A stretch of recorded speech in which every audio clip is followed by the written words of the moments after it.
The morning starts, as any other morning, except Snowbird is calling. Blue Trout? Blue Trout? Where have you gone?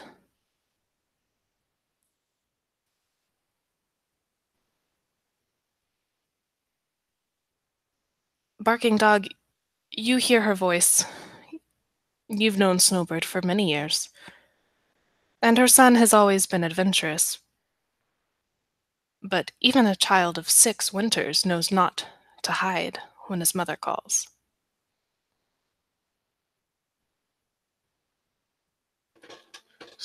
Snowbird, don't worry. He's probably just off practicing being a brave.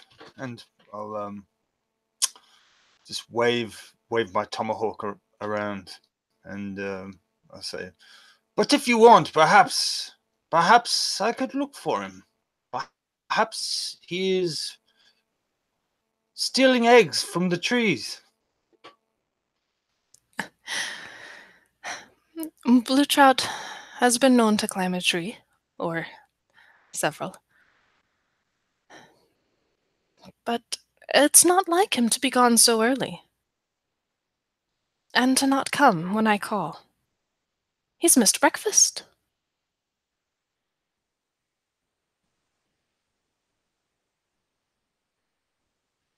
Kuruk, and when across water, you can also hear this happening. Missed breakfast? Well, that does sound unusual.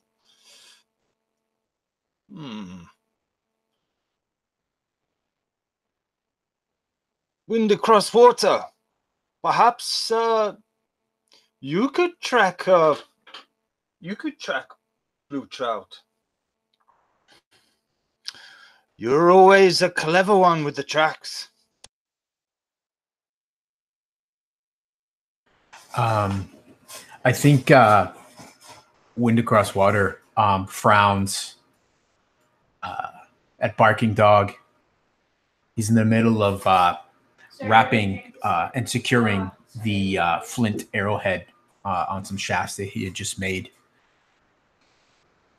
He looks off, shakes his head, pounds his chest, and says, and motions with his hands that the kid is just playing. And then he waves his hand to say he's fine, or she is fine.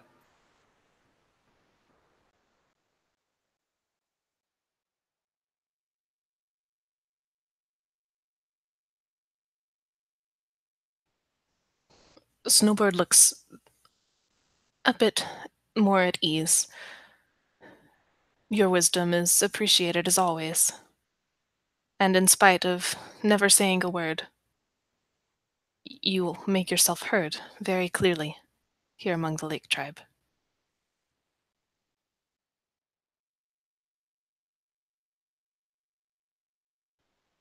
Kuruk, where does the morning find you?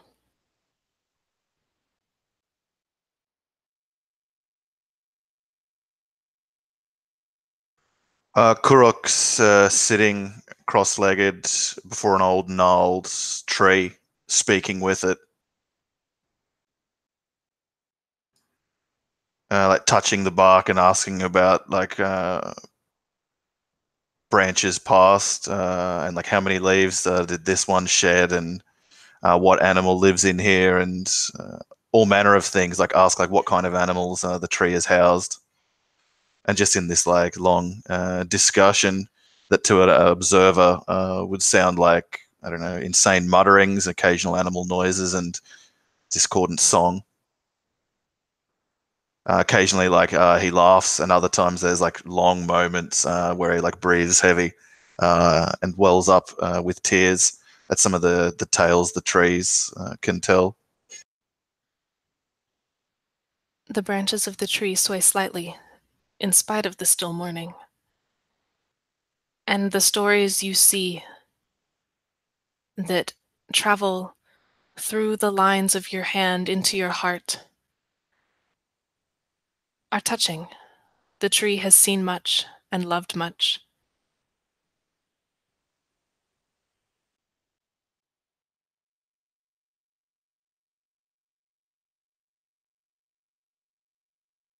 And off the way, through the still wind, despite the rustling leaves, I hear the sounds of snowbirds search kind of come from not a trance, but like as if like you hear one conversation far off while having one, and kind of half turn my head from the tree and half to look down the way across the pine needle carpets to Snowbird and then back to the tree. I start moving my fingers in strange motions, traipsing up the trunk further up to like the branch that I can reach with my hand outstretched, and say, "Old fir, tell me, do you know where Blue Trout is?"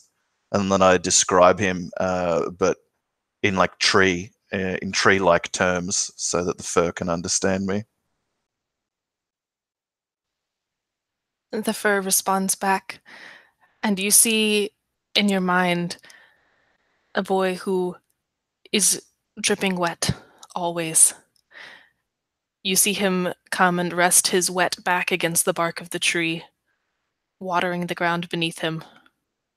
He is not named Blue Trout for nothing. He is often found in the water.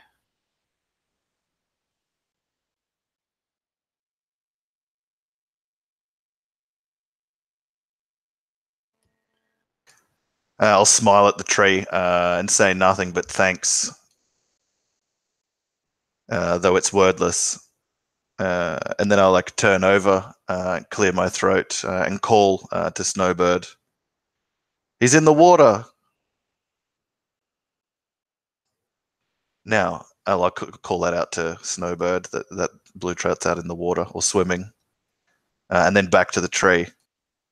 And so, and then the next winter, when the birds came back to nest, what children did they have then? The tree continues telling you the stories. And Blue Trout, she looks to you and then down the path.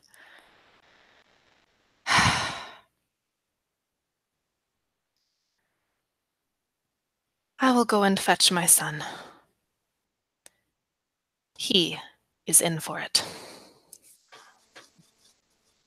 Our barking dog reaches out and says, "No, I'm going down to the lake.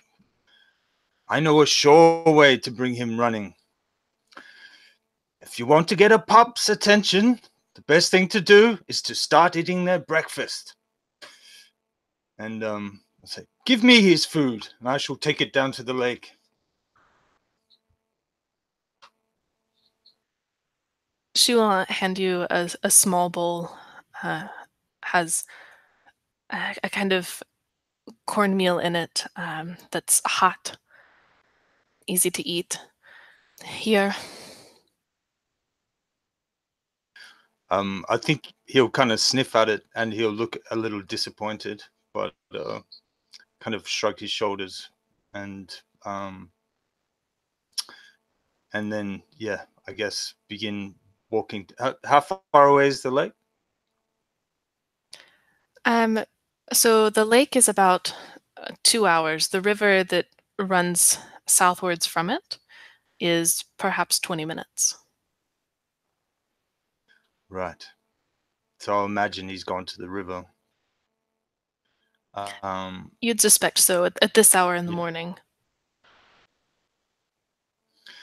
So a brief glance over to Wind Across Water, who seems rather busy napping his flint, and to Kuruk, and he'll say, "I'm going to the river." He yells out to the general area, and then he'll move off, and then maybe start sampling a small bit of the cornmeal as he goes. At that, Kurok will give his apologies to the fir and stand up and say that there's many things that he has to do and the day is long, and that he'll be back to speak. And you'll like bid the fir goodbye and walk over towards Wind Across Water. and say, "There's a turtle who's been ignoring me that I need to speak to. I'll come with you." And he like dust his hands off from like the bark and pine needles on his leathers and move over to pick up his weapons. Fish don't want breakfast; they want to swim. If you want to catch a fish, you have to be patient and quiet and watch. So we should take wind across water. I say wind across water. He bites off a bit of the tendon that is pulled thin to it's used as rope. He bites it off, puts the arrow with the others. Kind of squints his eyes a bit in the morning sun. Nods. He makes about gathering his equipment as well, his spear and bow.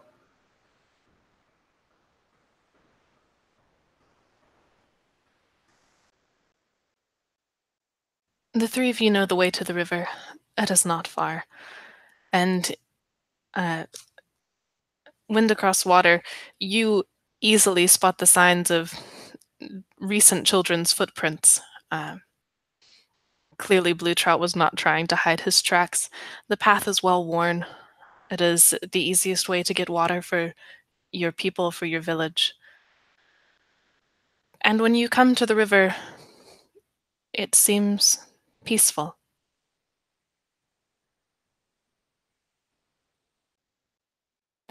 I think that wind across water would look at the nearest companion to him. He would smile knowingly, point to the tracks, and hold up two fingers just below his eyes, and point to the tracks. And then he'll do it again, point to his eyes, and he's saying, "See, I told you."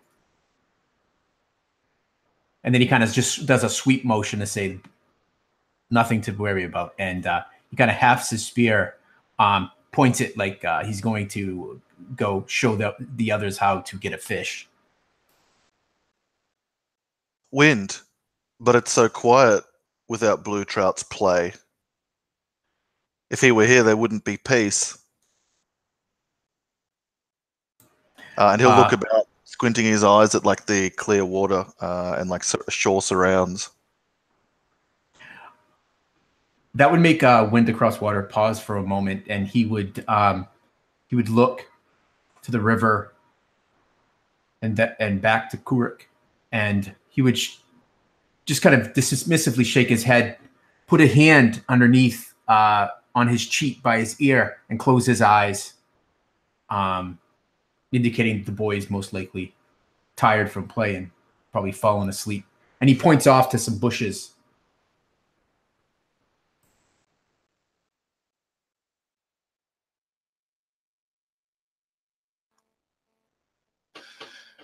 There's the soft slurping sound as barking dog chews his way through the cornmeal with his big white teeth, and he lets out a yelping trill intended to get the attention of Blue Trout if he was around. And he goes, "A delicious breakfast, Blue Trout." And then he'll kind of trail off as if not really convinced by his own exclamation, and stare about, and then say to Wind and Water, "Perhaps you could show us how to tickle a trout out of this river, Wind and Water."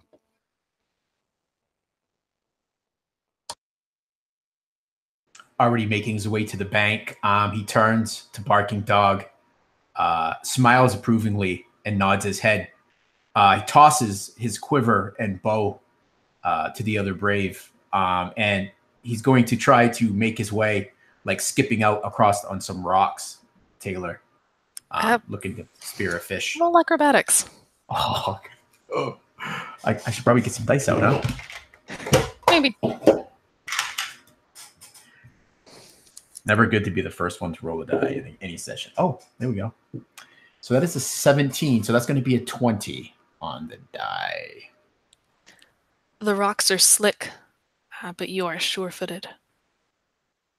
You make your way easily out to the center of the river. It's perhaps 20 feet wide here, but quite deep. So he would like hunker down on this rock, the haft of his spear resting across his knees or his thighs, and he would just be looking quietly in the water, looking for that silver reflection of the scale, a trout or maybe a salmon. You wait for a moment. There's peace and quiet, but not the quietness of something wrong. There are birds singing. You can hear chipmunks chattering. It is the quiet when all is at rest. And your patience pays off. You see a flash of silver. He would definitely move the spear with one fluid motion up into his left hand and drive it down. He knows he's done this enough that he knows it's the light plays tricks on the eyes. So to drive the spear, you don't drive it where you see the fish, but where the fish really is.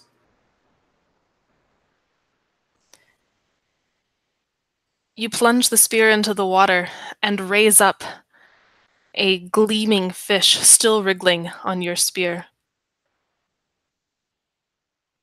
And from the bushes, you hear a voice. I want to do that! Are you eating my breakfast? That probably catches Wind Across Water off guard. He starts to he almost slips on the rock that he's on, and the fish is almost slips off the end of the spear as he turns to look at what or who said that. Is it the boy? It is indeed Blue Trout. He is sopping wet and has come out looking a little bleary-eyed from behind a clump of bushes. Not the one that you'd pointed at, but one nearby. Barking Dog says, "Ha! 2 fish with 1 spear." Kuruk laughs at that and then goes over to the water, shakes off his shoes, and strides into the water up to knees length, feeling around with his seeking toes for the turtle's nest, trying to seek him out. Gladdened now and a bit more relieved that Blue Trout is here. He was unnerved for a second by like the quiet at this time, but now is relaxed again. So go about finding that that reticent reptile. You relax as best you can, and indeed you find the nest of the red-bellied turtle beneath your feet, but Blue Trout is chattering like a blue jay, non-stop. Wind Across Water, you've never heard a child speak so much. How did you know where the fish was? Every time I try and do it, I always miss. You have the 2-pronged fish spear. Maybe I should have one that's 2. Mine is just 1. My dad said that if I got the one with 2, then I could get the fish, but the last time I tried it with 2, the one of them broke. I think this big smile would come across Wind Across Water. He actually loves the boys chattering, and he loves the opportunity to show him how to fish. He starts by flinging the fish at the boy to catch. And then if he I don't know if he catches it. Barely. Yeah. Then he waves for the boy to make it out to the rock.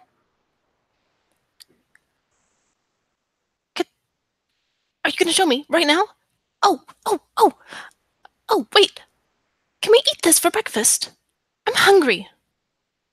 Barking Dog, were you eating my breakfast? Barking Dog lets out a loud belch and tosses the bowl aside. Says, "I saved you from your breakfast, boy, but fish is a much finer choice, and I'll look to light a fire right there by the river's edge. You can absolutely do so.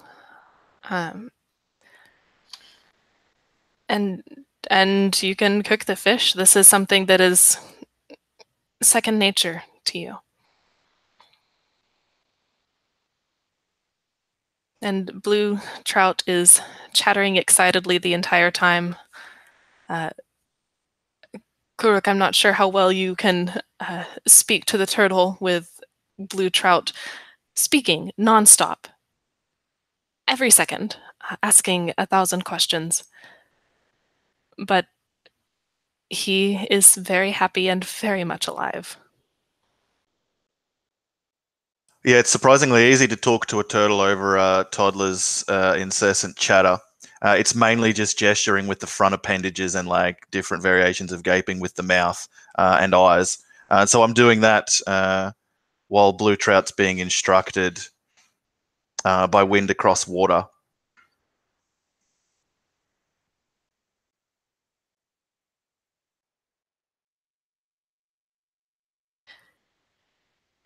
You are able to pass an hour, perhaps two, before Snowbird comes worriedly seeking you. You're scolded slightly for having stayed out and played with her son for so long. But she is relieved to see him.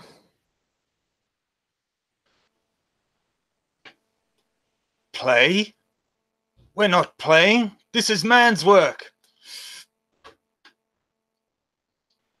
Blue Trout has man's work that he's supposed to be doing at home. Yeah, Barking Dog will look sort of suitably chided, and even as an act of contrition will bend down and sort amongst the grass for the bowl that he threw aside and hand it over. But I must thank you for finding my son. And Blue Trout, you are in trouble. You are not to go off like that. You worried me. And Blue Trout, scuffs his feet and looks down at the sand.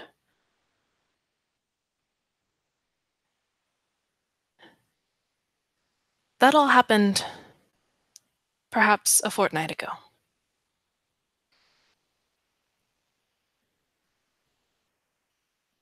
And now Blue Trout is missing. Snowbird is paler than you've ever seen her. She wrings her hands worriedly.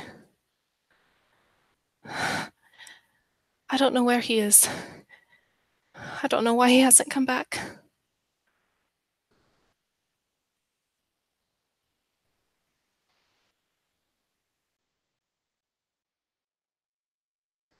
You found him last time. Surely you could find him again. She's speaking to all three of you. The sun is high in the sky. It's nearly noon. And Blue Trout has been missing for 2 days.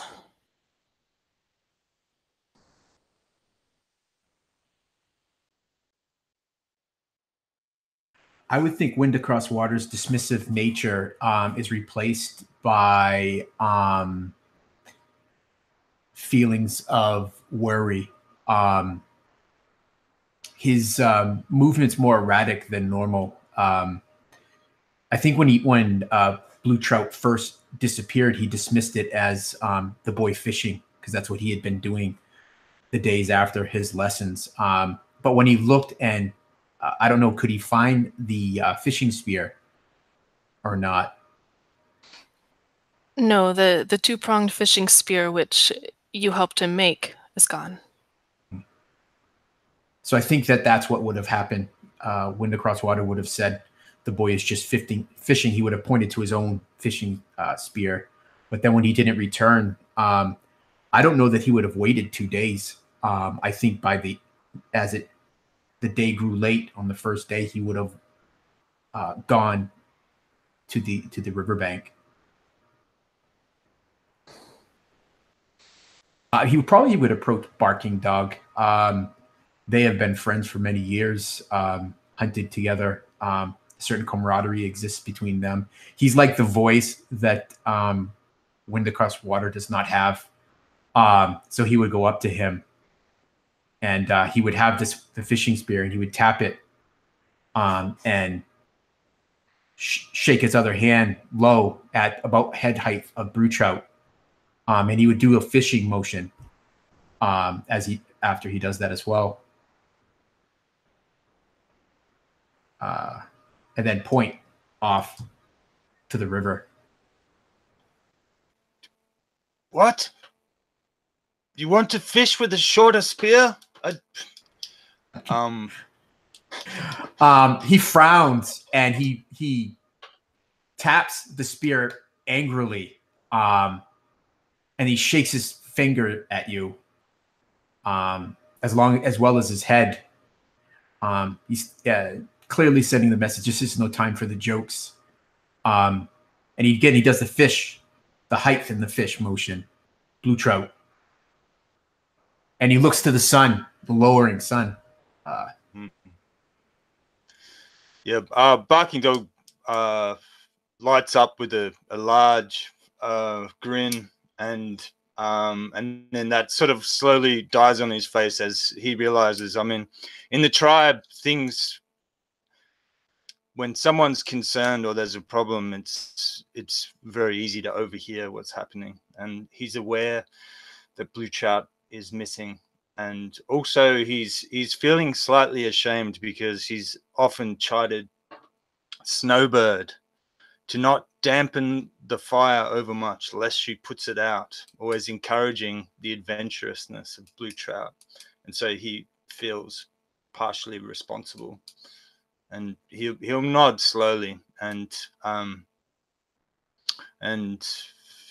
say, yes, we should seek out Blue Trout. It's been too long. 2 days. So if he's been missing for 2 days, yeah, that's totally up to Taylor. I just think Wind Across Water would not wait 2 days unless he was totally oblivious to it. But I don't see him being oblivious to the boy being missing. I love that switch. We'll say it's approaching evening on the first day. Blue Trout went about as boys often do, but has not returned and has not been seen by his friends. Yep. So he'll nod and he'll gather up his tomahawk and his bow, always with him when he goes away from the village. And he'll say, and what of Kuruk? Let us find Kuruk. I think Wind Across Water would nod approvingly. It's a good omen to bring one that is bound to nature, like Kuruk is. And he would whistle I can't do it, like a high-pitched whistle. There it is. Thank you. I'll say, Kuruk can ask that old turtle what he's seeing. And I think Wind Across Water would do a motion, lift his hand up, bending at the elbow, spreading his fingers out like a tree, and he would tap the tree and touch his lips, saying that he can talk to the trees as well.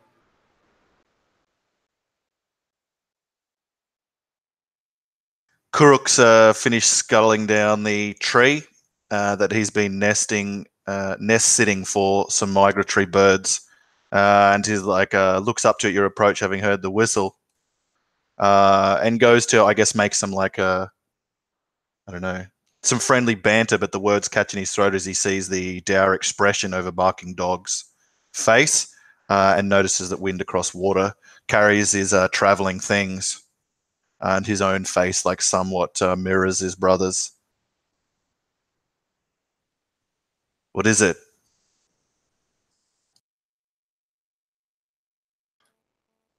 Blue Trout has not returned. And And Snowbird will not stop with her crying. We must have peace in the village. Let us go and see if we cannot find where the young fishers wandered.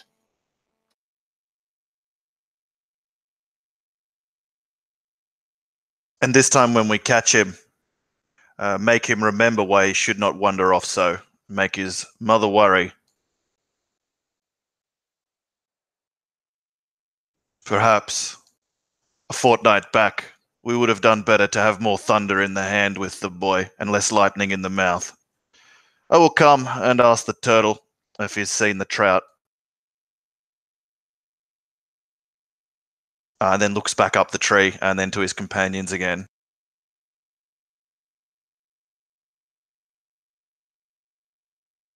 And besides, the river is not far. Let us go, and he'll just pick up his mace from like the base of the tree and stalk off with his companions.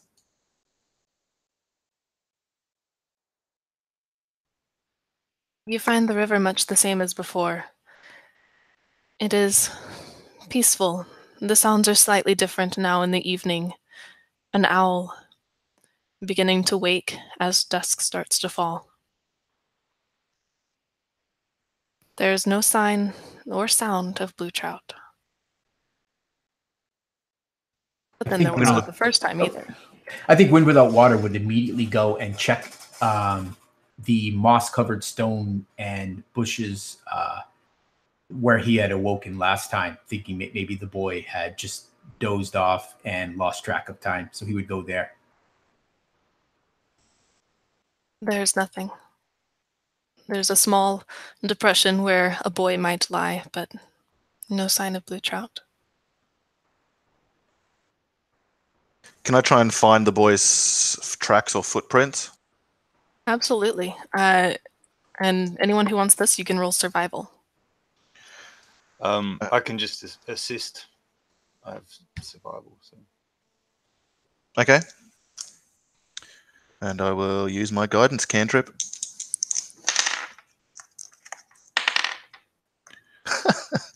$12 all up. That's with a D4 and advantage. Is this forest? Yes. All right, so I have advantage. I rolled the same thing, 11. So that's a 16 all up. Okay. Well, 16 will get you something. 12. So Wind Across Water, you are looking around the bank for signs of blue trout. And you see familiar barefoot signs of boys playing, of girls playing. The children often come here. The women come here. It's a little muddled. But there's a fresher set of boy-sized footprints leading up the river.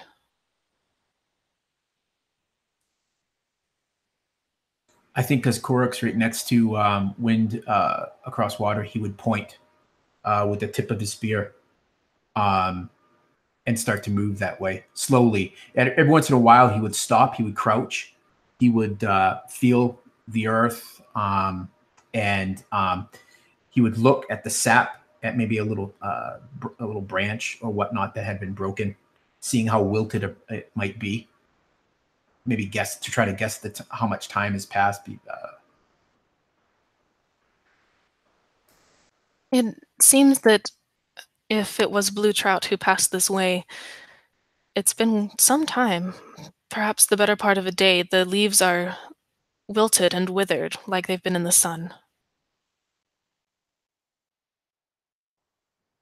Can I go find that Father Turtle again? Absolutely. I'll tap on his like muddy door with my big toe and wait till he answers. Probably a couple of long, uncomfortable minutes as I look around the lake and shore and see my companions in the distance, like following the boys' tracks about. You feel the turtle shift in the mud beneath your feet.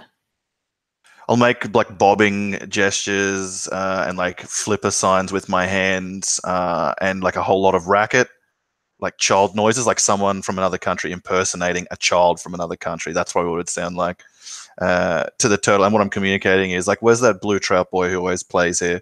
And why do the fish jump out of the water and walk off there?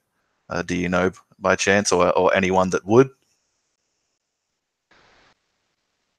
The turtle responds back to you, the head going in and out of the shell.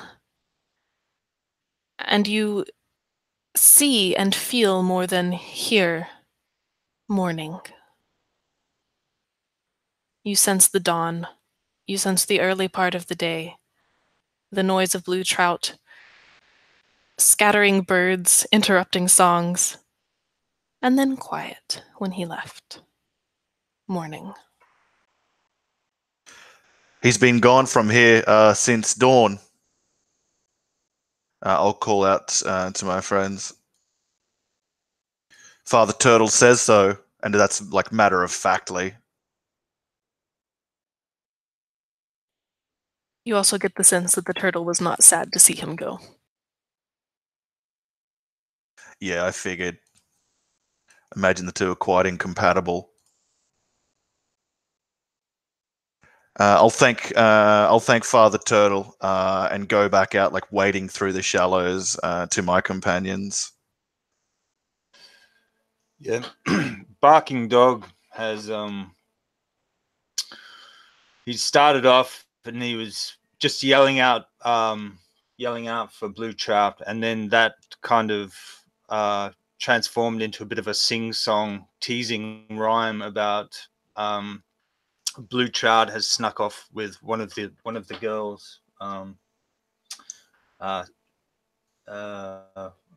singing dove, and they're hiding in the bushes together. So it's kind of like a child's teasing rhyme, and then he'll start sort of hitting and kicking at weeds, and he'll finish off with what he thinks is a clever ruse and say, blue trout, come and see, Wind on Water has made you a new spear with 3 tips. But he's generally being his loud and brash self. You hear only the birds going to nest, the sound of the water. No voice answers you excitedly.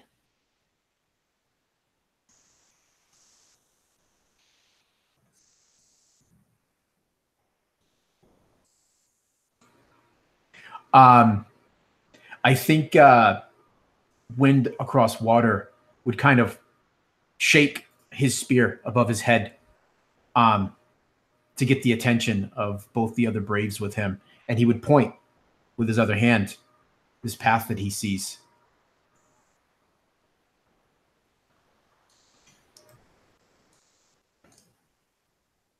And I think, Taylor, he would start to move along that path, going a little bit slower so that he could look for any sign.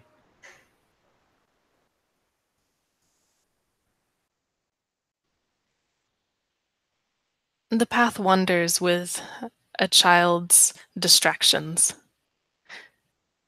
It veers away from the river briefly, and Kuruk, you hear the chatter of a family of squirrels. They tell you they saw the boy, that he made gestures with his hands to lure them and feed them, but they have not seen him for some time. The footsteps go back towards the river and follow it, and the sun has nearly set when you come within sight of the lake.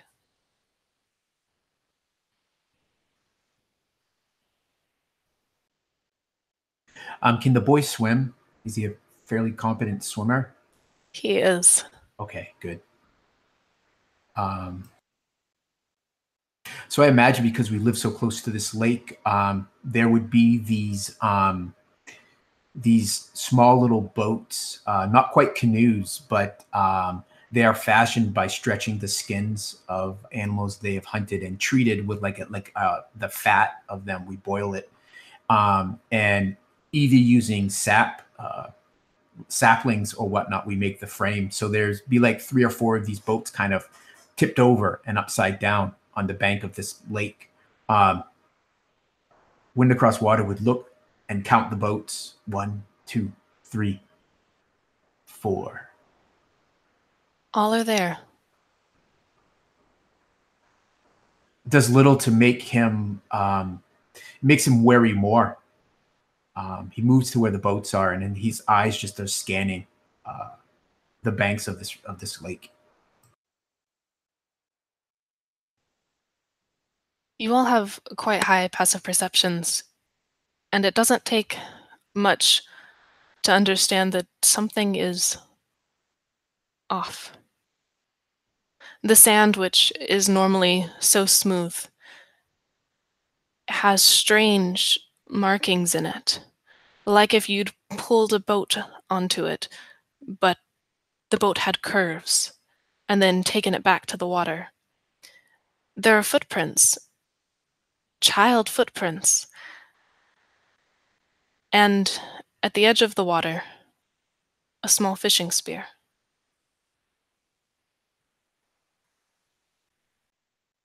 I think Wind Across Water would run quickly to the spear, pick it up. And he'd look to the water and look over his shoulder at the others.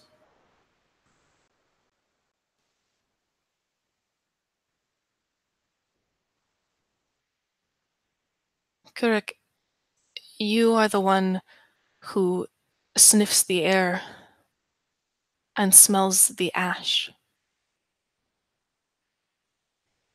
Looking around, you see that a patch of grass is burnt. A tree seems scorched. And you hear the stumbling footsteps of a deer.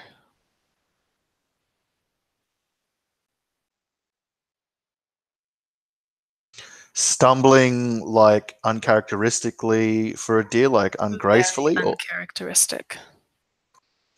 I smell fire, I'll say. And it might seem at first like I'm not even thinking about the boy in like the tone that I say it, and then I'll turn and let my nose lead me to that stumbling deer.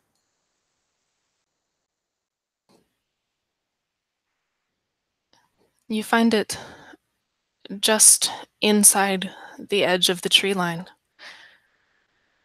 It keeps bumping into trees and bushes. It can't seem to keep its feet under it. There's something wrong.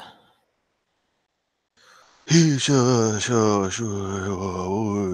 like making these kind of calming noises, kind of half trying to like suppress its fright and entrance it as he moves closer, crouching low, trying to gauge what might be. I'm going to roll nature to see if I may, or medicine if I'm close enough.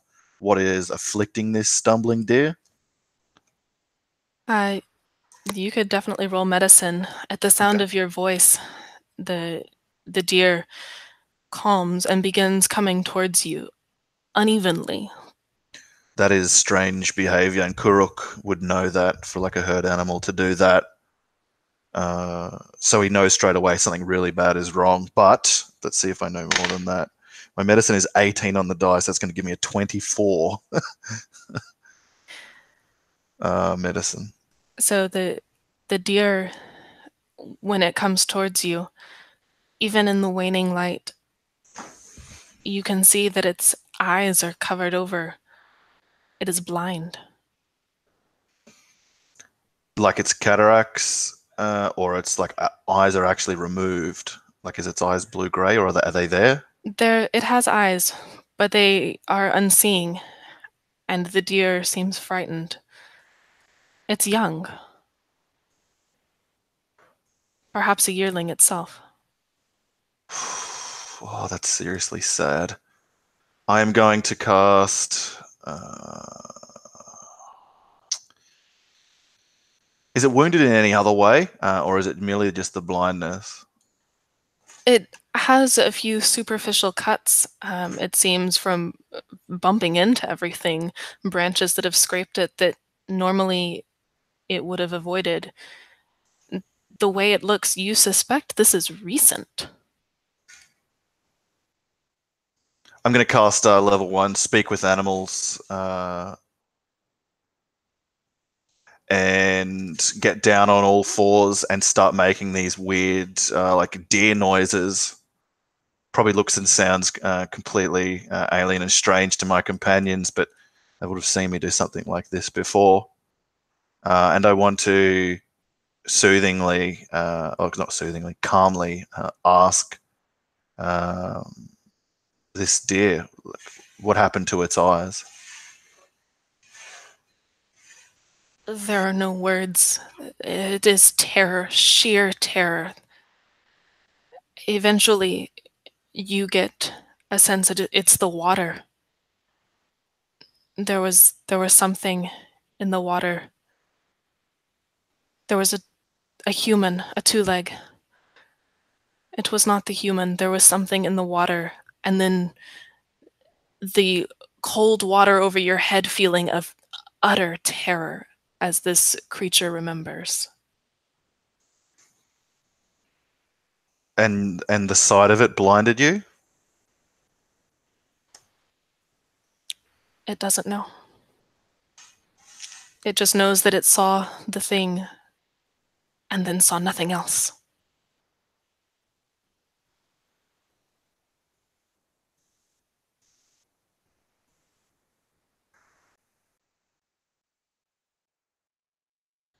Barking Dog, what are you doing? Wind Across Water is at the edge of the lake, holding a child's spear, and Kuruk is on all fours with a deer. Barking Dog, he's not quite sure exactly what is happening. Both of his companions are far keener of sense and more knowledgeable than he, but the back of his neck prickles, and before he realizes what's happening, his tomahawk is in his hand, and he moves towards Wind on Water and tries to track the very last footstep or sign of the child's footprints as they lead towards the water, and probably leads him to the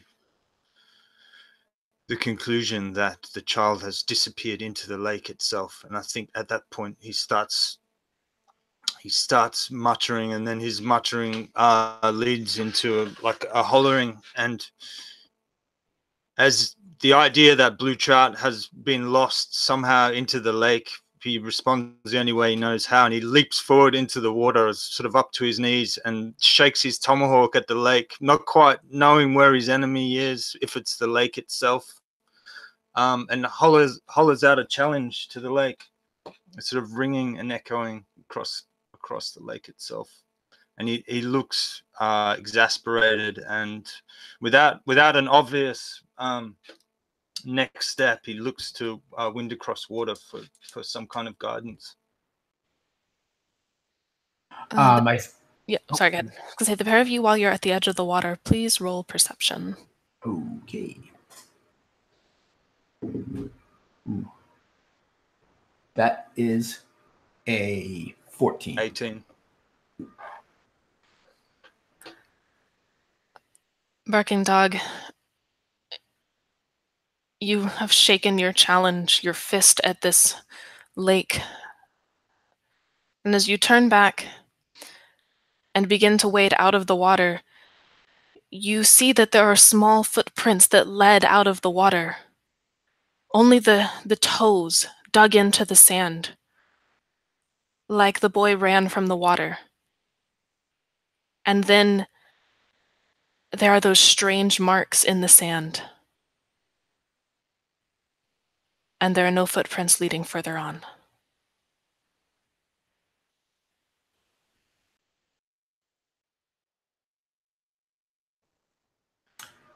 You go for it. Both hands go up into the air, and he lets out a trill of discovery, and to bring both of his companions' attention over. And says, "What is this? What is this?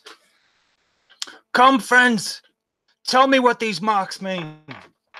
And he begins to kind of move around restlessly in a circle around that site, hopefully not obscuring too much valuable information. Kuruk hears that and will make ready to go to his companion's call. But just beforehand, I want to know, Taylor, is the blindness that this creature's suffering, would it be like something akin to like a blindness from trauma, like psychological trauma? For my 24 medicine check, I'm kind of going off the back of, or is it like a physical like affliction? It seems physical. It almost looks as though inside the deer's eye there's a scale across it, blocking the view.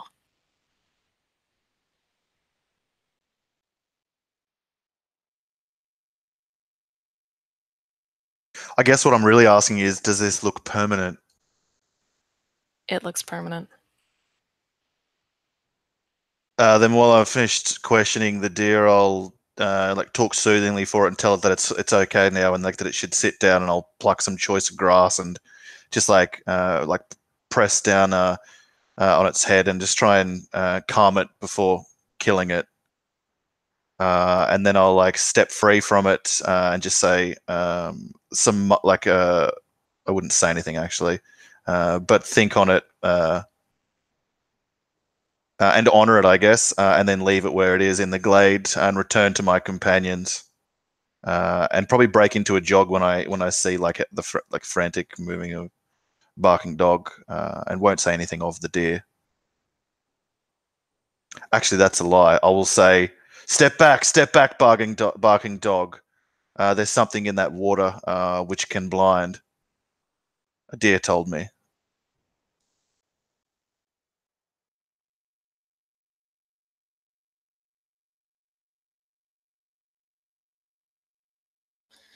Yeah.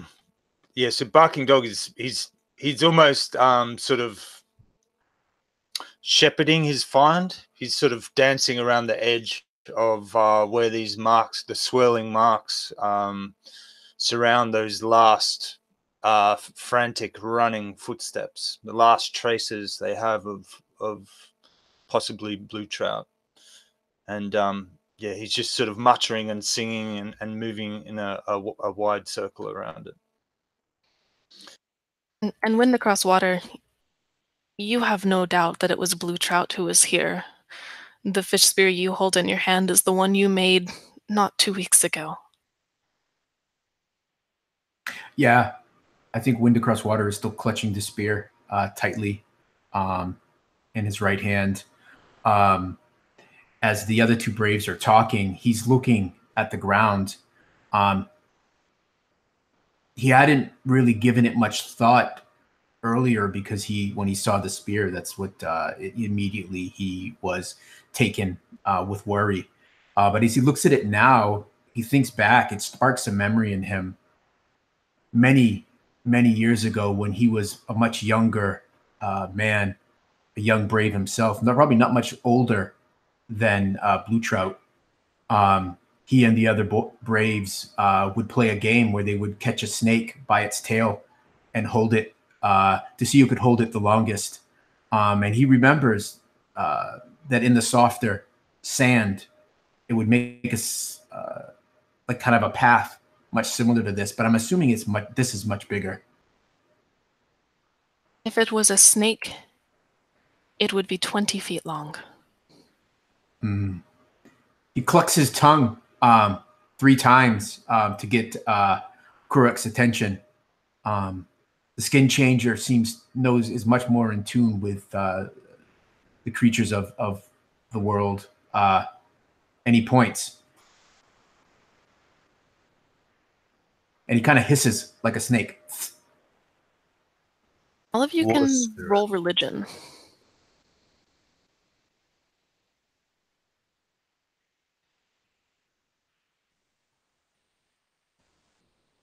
12. Yeah, I got a 12 too. 16 for me. Kuruk, it is fitting that you rolled highest. There's something about this that it seems familiar in a way that a reference to a story you heard as a child is familiar. The blindness, the size of these, the water.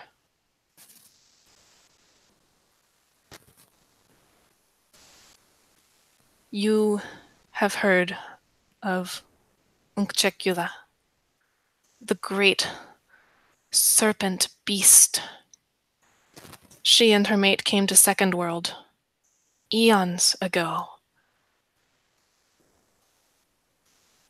She would be far larger than this. But there is something familiar. Perhaps child of their union. You suspect it might be so. Then I'll sing that song for my companions. Half to educate them and half with like a hidden hope that it might lull the scion of that spirits get to us. And when he's finished the tale, he'll look out to the lake.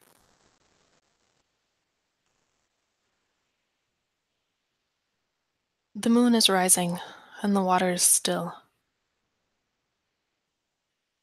Around you, you can hear the signs and sounds of night. Owls calling from their trees. In the distance, coyotes, and perhaps a pack of wolves.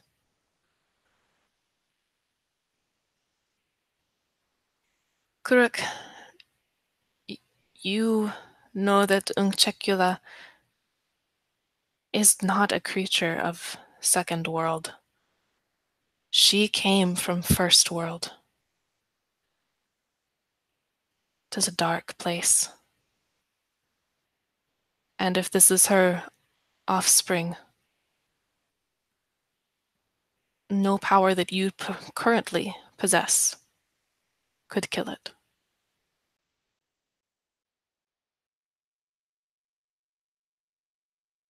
Do I know of any other songs of slaying things of the first world?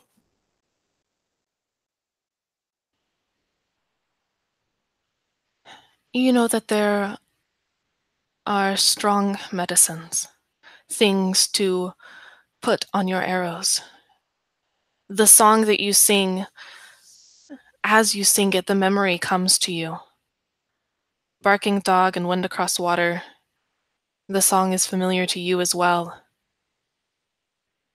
It tells of Unkchekula, of the fire that burns within her, of her eyes like hot coals, of the fangs surrounded by mist. It tells of her one weakness behind the seventh spine,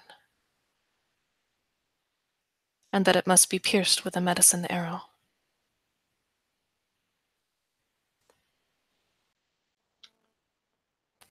Yeah, Barking Dog is listening to this song, and he moves about restlessly and calls out and hollers and lets out yips between Kuruk's refrain, highlighting points and celebrating this chance they have to gain revenge.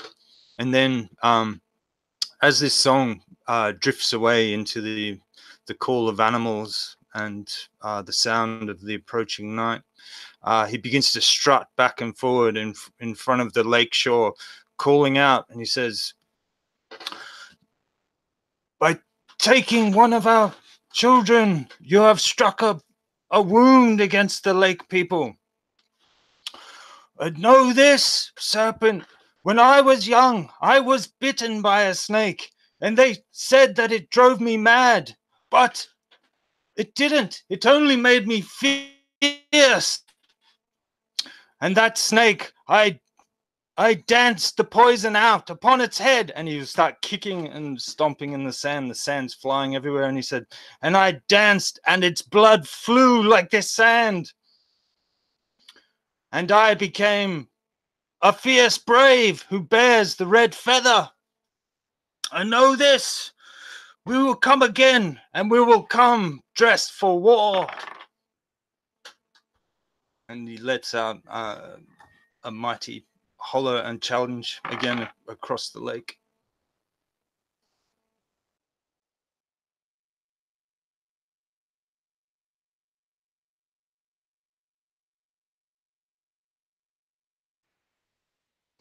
The challenge carries clearly across the water. You think you hear the echo of it returning to you from the other side. But the lake is still and quiet, and there is no answer. The stars are sparkling. Night has fallen.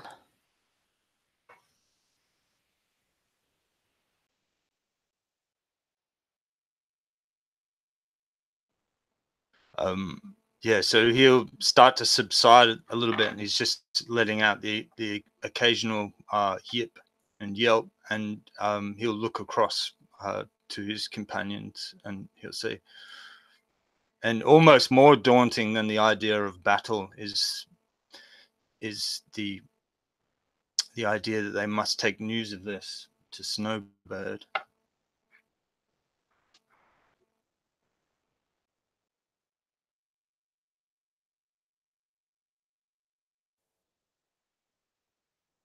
What are these medicines, Taylor? The medicines that must pierce the scion of I can't say her name, sorry. So that would be something beyond your ken. But the medicine man of your tribe, Large Elk, he would know. So we should travel back. We should not stay here any longer. We need to go back and get the shaman to make this medicine and find a bow for you, barking dog, for the song state that it must be shot, that it must be shot through at the seventh spine. Old Elk will know.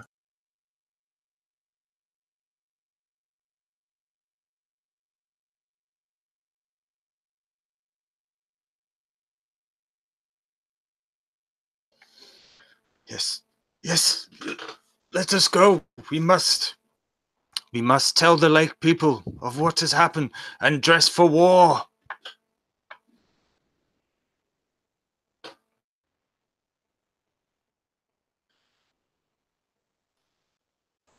I think Wind Across Water would just nod, and he would agree. And I guess as they're leaving, he would probably take one last look over his shoulder at the lake.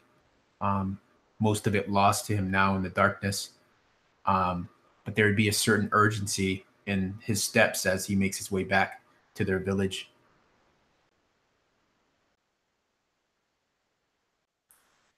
The moon is high overhead, clear and bright when you return. The fires are going, and Snowbird paces restlessly.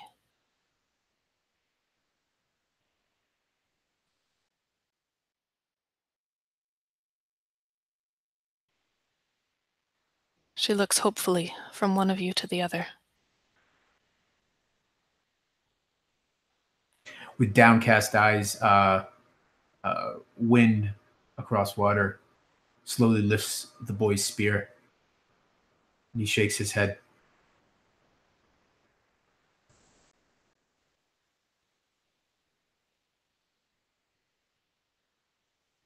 Snowbird cannot breathe. She is frozen.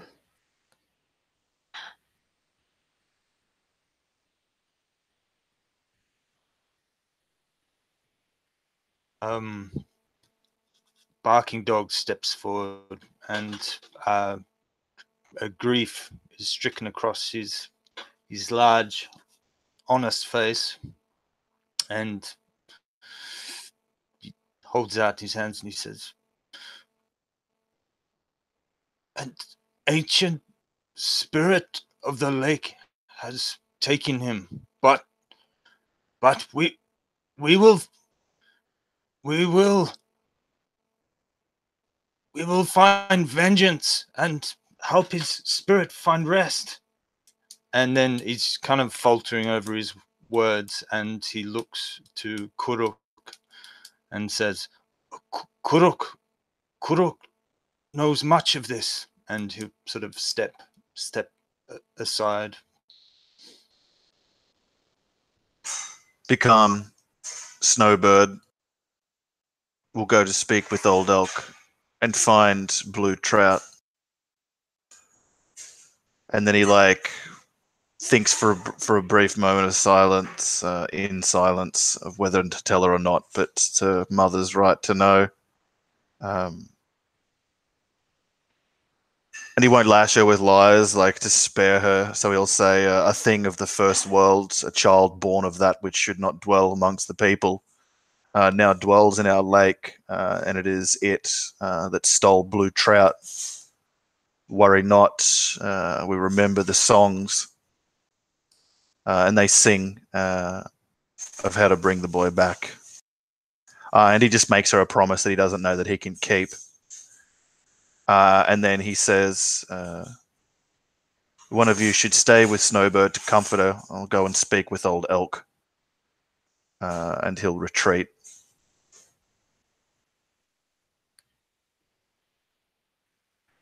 Snowbird has said nothing, but she's clutching her son's fish spear in her hands, and she looks at you and nods, worry and hope warring on her face.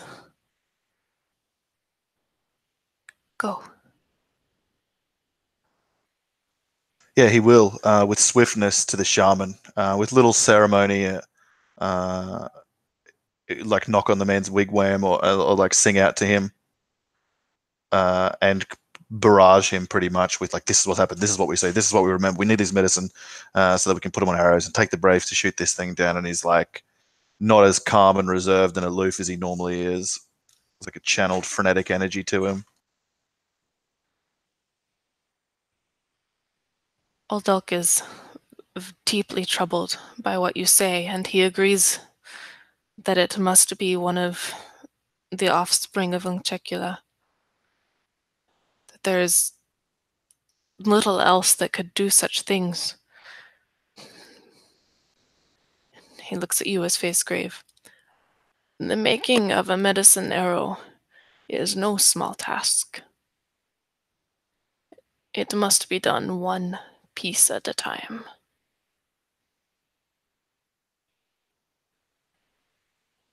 There is no time to waste, Old Elk. You must begin making it now. Tell me what I can do to help you. First, 3 feathers from an eagle's nest. He kind of counts on a dirty hand. Yep, the nest that he's nest sitting while the migratory birds are away. Yes, what else? Milk from a doe with twins.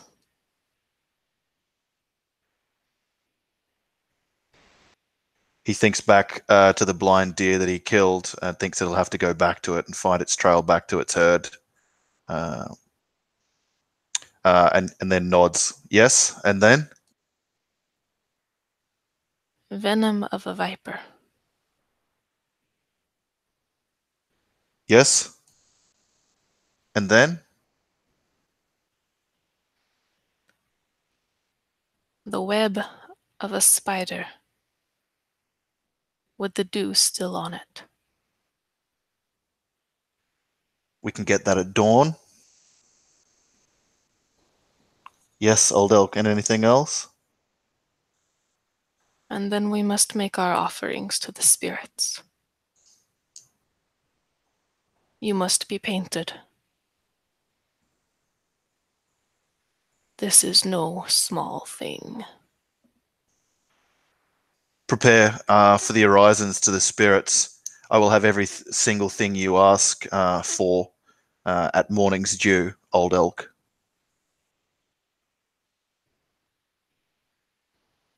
May your feet go swiftly, Kuruk.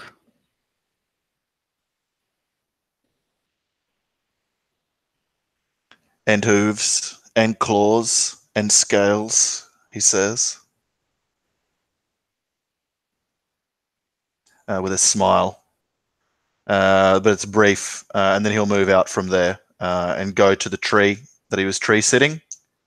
And I'm going to use my conjure animals, level 3rd spell, and I will conjure a doe and 2 fawns, and I will take her milk into a skin bladder. Then I will turn myself into a spider. And how would I extract the venom from myself? Sorry, venom of a viper. Sorry, venom of a viper. Sorry, I'll turn myself into a viper.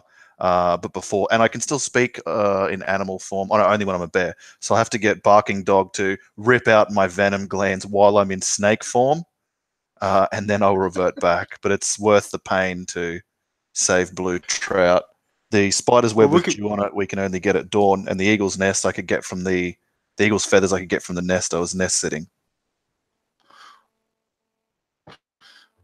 Maybe by stretching a thin bit of leather across a gourd, we can sort of milk your venom by puncturing them. Yes, please. That's way better than my brutal idea. Yep.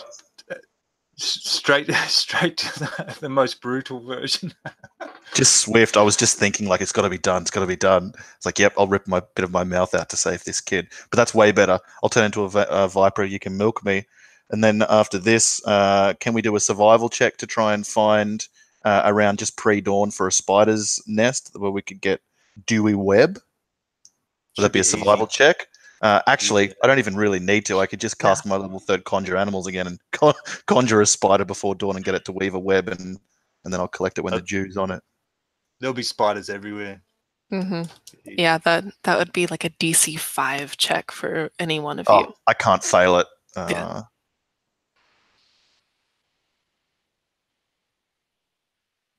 DC 5 with guidance. I cannot help but exceed it. Yeah, so I'll leave Old Elk to his preparations and songs and go about those spells and rites and collections of things, and muttering like to himself as he goes, sometimes in dog language, sometimes in deer language, and like just almost tripping over himself to like get these things because he's made this promise to Snowbird, and he knows what fell things can befall a broken promise. And so he collects these things and awaits outside Old Elk's wigwam for the rising sun.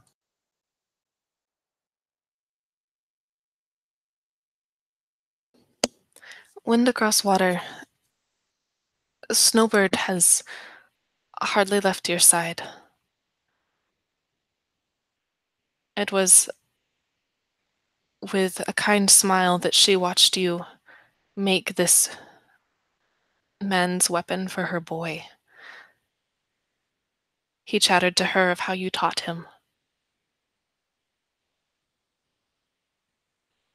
She is seeking some measure of comfort from your silence as she rocks back and forth, keening softly. I think Wind Across Water do the same. He would kneel beside her, and he would pull forth this small little pouch that he wears around his neck, tucked underneath his deerskin tunic, and it just sways on the leather thong. And even though he does not talk, he just starts to match her movements and mimics the same chanting or low murmur that she's doing. Oh no.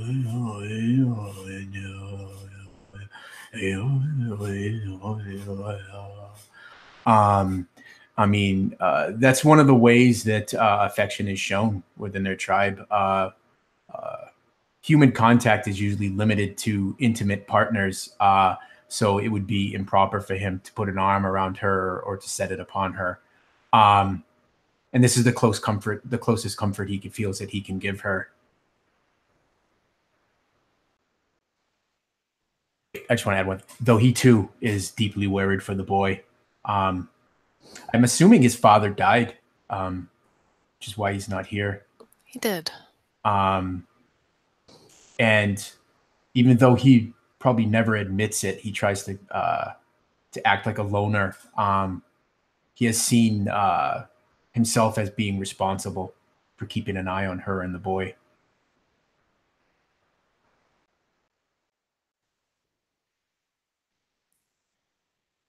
As you rock, and as Snowbird's worry and grief turns into words, several people come and join you in the firelight, their faces obscured by shadow. They grieve. They hope. They wait. And in the distance, the sky begins to lighten. The sun who moves swiftly is starting his trek across the sky. Dawn is coming. I think that's a good spot to take a break, and we'll pick this back up in a few minutes. Groovy. Cool.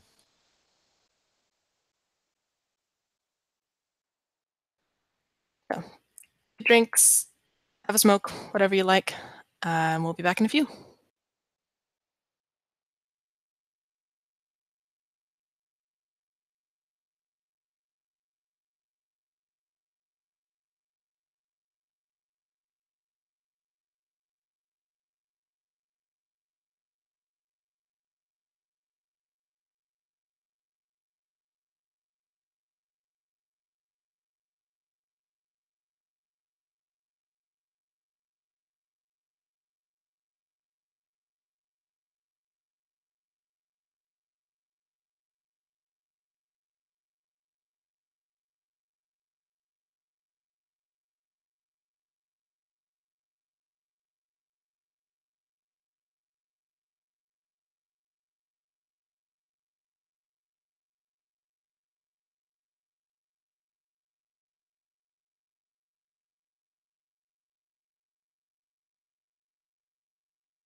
I promise we will roll more dice in the second half.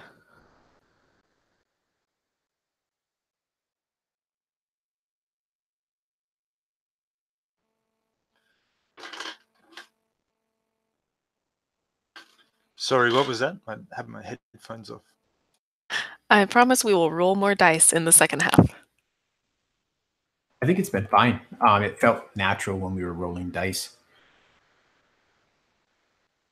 Can't we just describe killing the snake narratively? I mean, if you want to have that dream tonight, sure.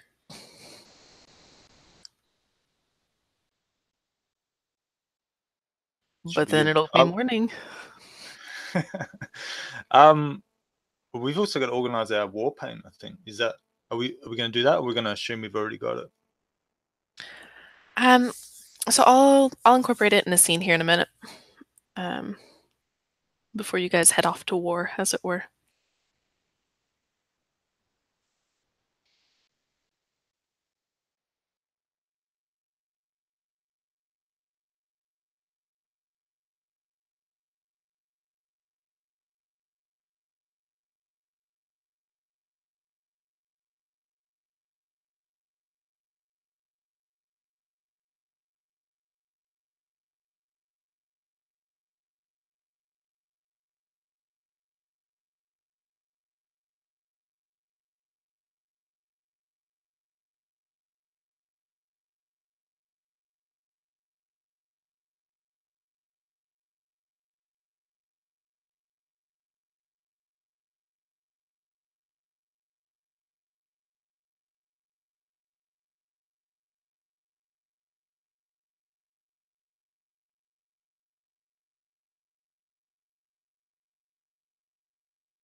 So, Quill and Lionel, I think this is the first time for both of you playing in this. I know Nico snagged a spot in the first playtest a while back.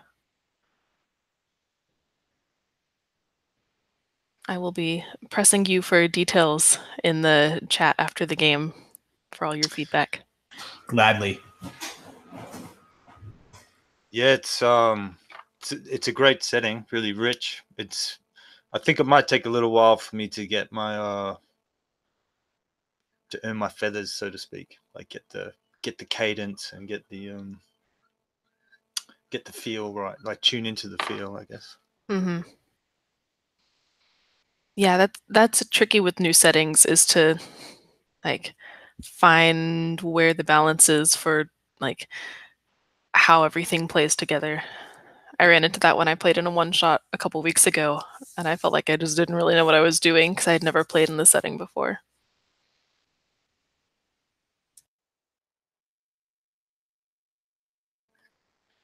For sure. And finding the flavor without feeling like you dipping too much into cliches and stuff like that as well. Yeah, for sure. Because, I love the Native American lore and the cultures and everything this is all inspired by. And so the last thing I want to do is like have a game where everybody is a cliche. That would just be awful. So I'm trying to do it in a way that works and still gets across all of the amazing things about the mythos that surrounds native lore. No, I think you're doing a great job. It's more like on my own account, I guess. It's just as you're kind of feeling your way through the setting. Oh, good. And Nico's back. All right, any questions before we pick back up? Is it dawn yet? It's close. Very close. Then I'm good to go. All right. Old Elk beckons the three of you into a small dwelling. This is the medicine tent. This is where people come to be healed. This is where they seek their vision quest. He calls the three of you inside. Dawn not yet broken. Beckons you to sit around the embers of a fire.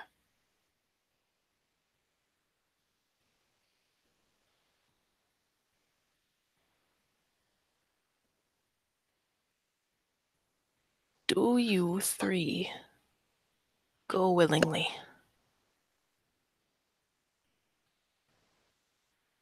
Without hesitation, Wind Across Water nods his head. Kuruk follows suit and nods in the same reverential manner.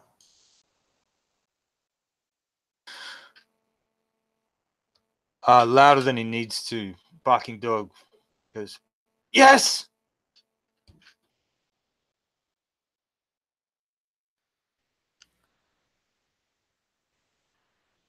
Tis a great undertaking to seek out a spawn of Uncticula. There may be great cost, and I cannot say what has become of Blue Trout.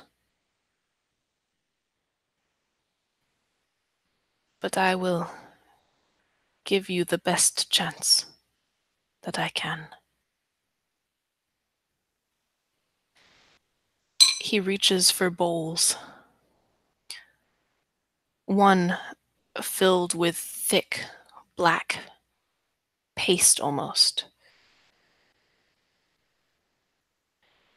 He takes a ladle of hot water that's sitting in the embers, drips some of it into the bowl, mixes it with his fingers, flicks it onto the flames, or the embers, and then takes 3 fingers across your face, Kuruk. 2 across your shoulder. 1 down your chin.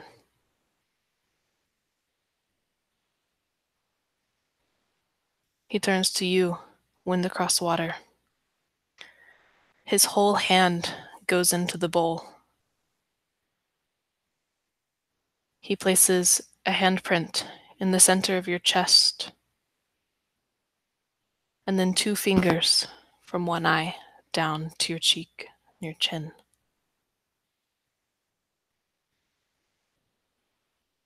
He sets the bowl down, picks up the ladle, and pours the scalding water across his hand, not seeming to notice as it burns. The hand clean and red.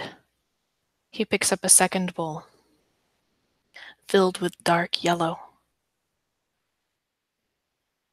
A similar process of ladling the hot water in, mixing it, flicking it onto the embers. And he turns to you, Barking Dog. He takes 2 fingers across one cheek, 2 fingers across your chest.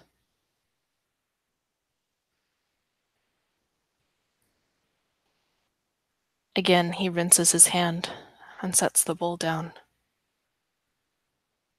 He begins to chant.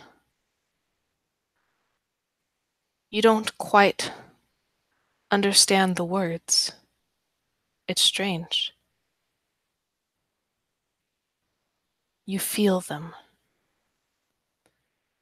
You feel the paint seeping into your skin. You feel it in your bones.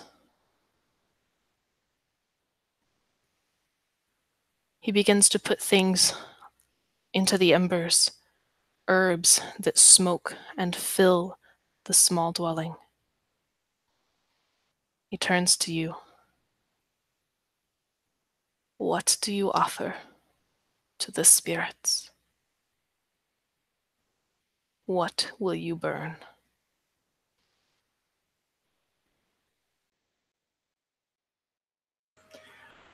Wind across water reaches in.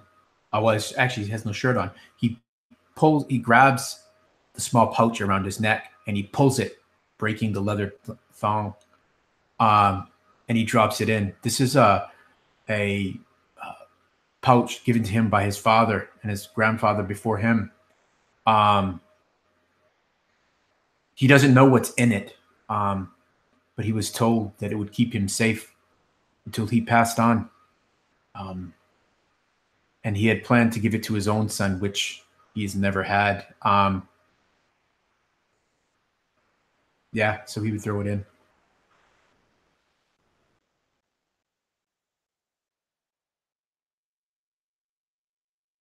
The embers are hot and fragrant. The leather pouch curls up on itself in the heat, shriveling down,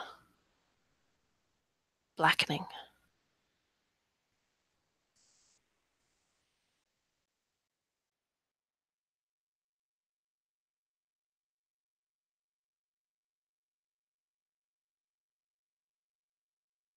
Kuruk will reach down at the hemp loop about his waist, and he'll pull free his weapon, Thirst, and he'll grip it in both hands and look down on it and remember the battle joy that it's given him in raids against along the other braves, against other villages and peoples.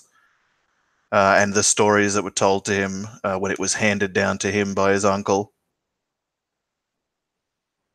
But old Elk's words from last night echo in his mind that nothing, no material thing I possess can do anything against the spawn of the spirit snake. So he'll cast Thirst into the fire pit as well and let his spiked mace burn.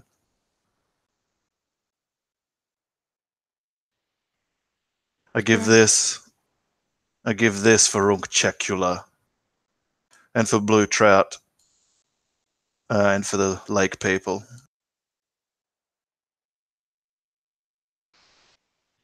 It burns slowly. The seasoned and oiled wood not catching flame,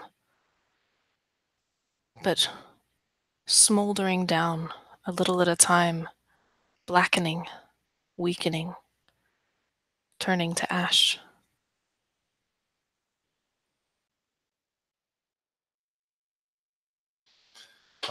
Barking dog chews at his lips a bit, and his eyes move from side to side, seeing the sacrifices that his friends give. And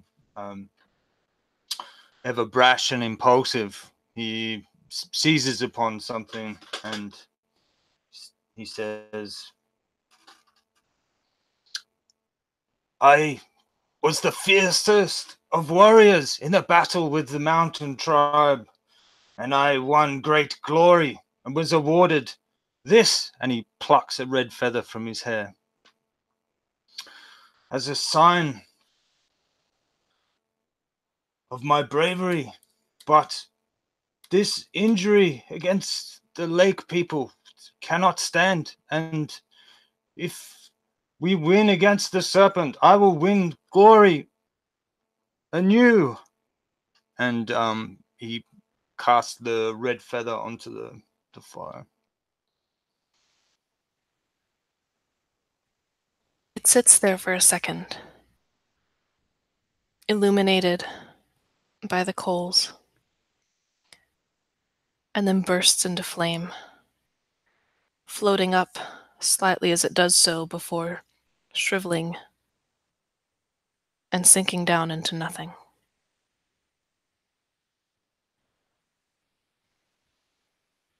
Old Elk nods.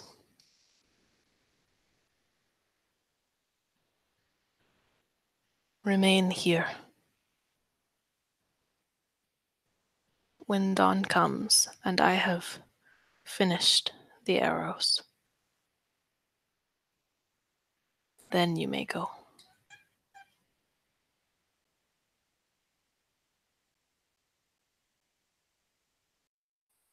He leaves the three of you, and time fades. It has very little meaning in here. You cannot see if it is light or dark. Even the sounds of your people are muffled. One constant is Snowbird's chanting, her wailing, the grief and the hope bound up in her song.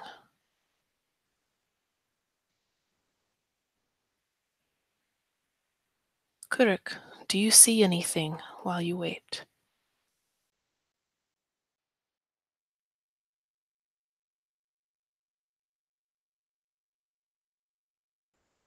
Just the faces of trees, the eyes of animals, and the mouths of things that crawl, as the stories and tales and lore that's been like passed down to him from like the near like endless repositories of wisdom that are flora and fauna.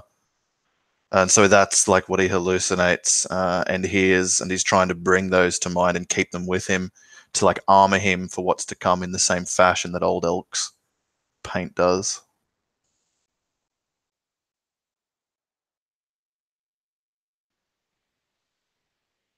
What do you see, wind over water? Wind over water sees a still lake, and a clear sky, the sun high upon it. The speck of a bird moves swiftly, and as it draws closer, across his mind's eye, he sees it is a great eagle, brown and proud. But he sees something else too. He sees hanging from its feet, its claws, talons. He believes it a fish, but as it flies closer, he sees that it is a snake. A very slight smile starts to spread across his lips. He sees this as a favorable omen.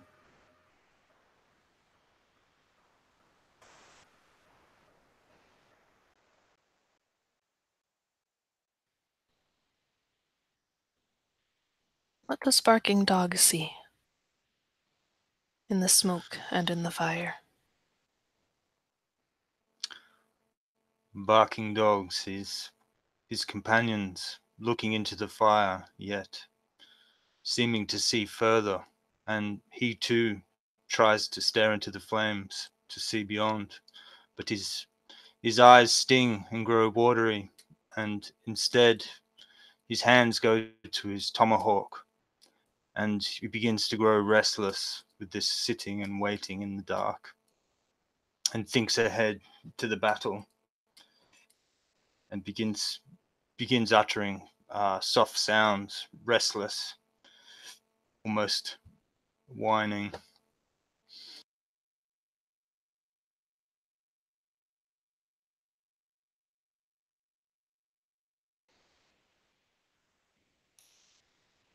It seems a long time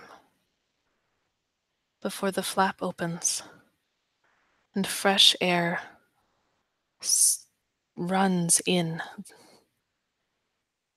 It brings with it the smells of summer. And you can see the dawn light and Old Elk beckoning you. Come. It is time.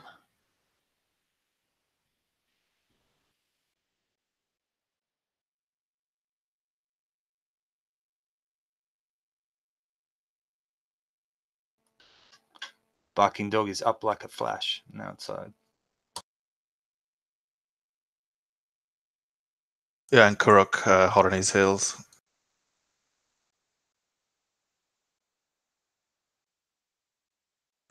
And I think Wind Across Water would be the last to leave as the others duck out of the. Is it a wigwam? It's a TPS. TV, yeah. And he would just very gently brush his fingers across the shoulder of Snowbird, but would make no sound as he leaves.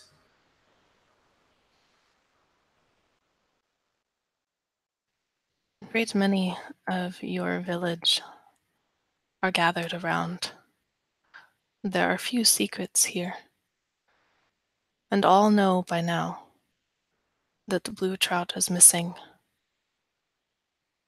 What, they think, has killed or taken him, and who it is that will go and face it. Old Elk stands, his hands outstretched, and 3 arrows lay in them. They are finely made, straight, with tips sharp. They are well fletched, and at the end of each is a single eagle feather.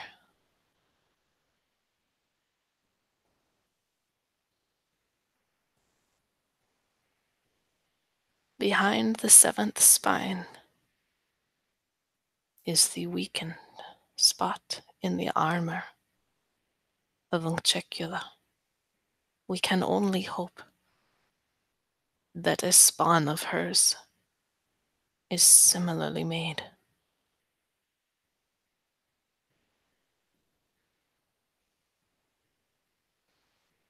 Who will take these? Wind Across Water reaches out and very reverently takes the 3 arrows and slides them into his deerskin quiver.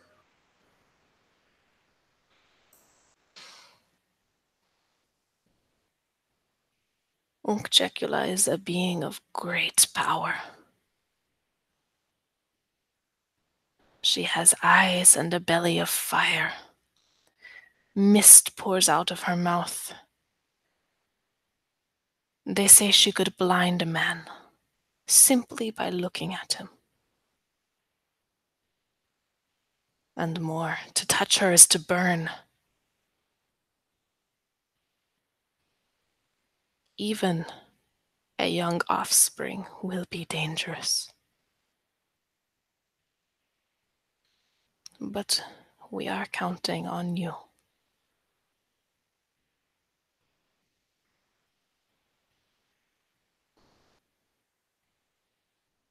May the spirits guide your steps.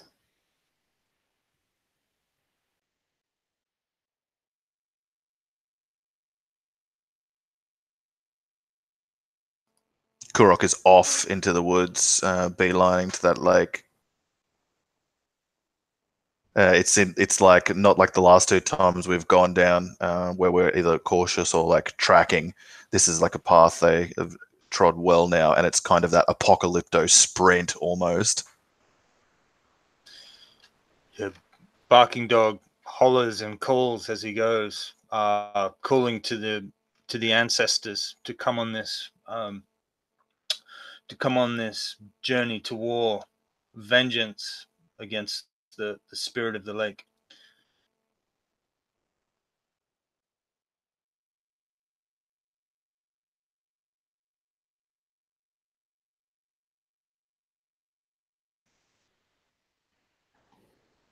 You make good time.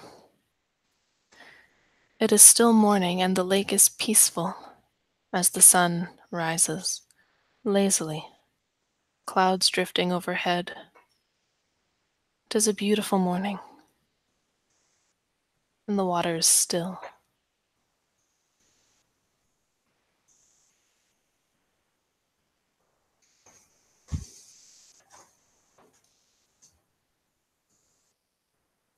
Kuruk is going to take off like the wolf headdress he sports, like the bone chest piece, and like the ursine coat about his shoulders and arms, and take a piece of cloth it's wefted from things grown in like a neighboring people's as like a gift some time ago, and he'll bring it up like a ninja and tie it up over his eyes, blinding himself.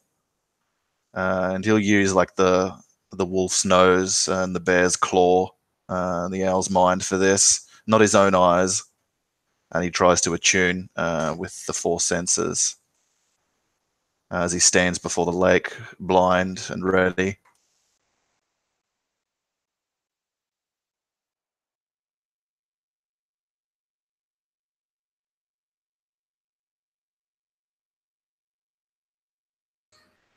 Wind Across Water would reach into this little pouch hanging from his waist. He draws forth two dried, probably finger-length bits of root. Probably at one point it was a vibrant sort of red, now faded to an almost rust brown. He looks to the two other braves and hands one to each of them. He makes a motion with his mouth and to chew. And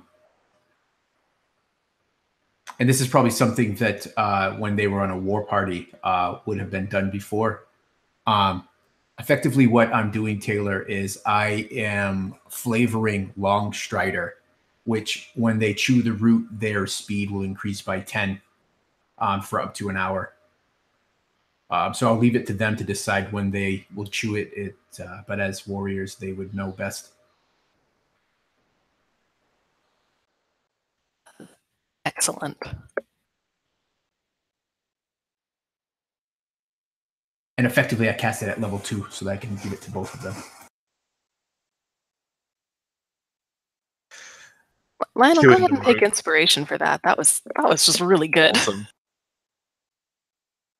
Kuruk's going to pace back and forth, chewing the root, blind, and his like heaving breath crescendos to these ursine growls. And if either of his two companions were to look, they'd see his hands enlarging and fingernails like sprouting out further from their sockets and curving cruelly. And there's like, I don't know, man bare hands that kind of sprout forth in like a gross distended fashion, give him like a stalking predatory look as he waits. And as they've finished the growth, he'll begin like stomping at the edges of the water, trying to provoke Unchecula's spawn. I think the other thing that Wind Across Water would do is once they take the roots, he would sit just off the bank of the lake. He would begin chanting, much different than the night before. It's very low, almost inaudible unless you were right near him. His stomach is unsettled. He's worried for the boy, but he's also worried because this isn't a hunt for a bear, a boar, or deer. This is something that is unworldly, a spirit, a great spirit, and that has him uneasy. But they must do what they must do, and he steels himself. He's going to use his what's that ability called? Primal Sense, and if he's going to basically chant quietly for a minute, And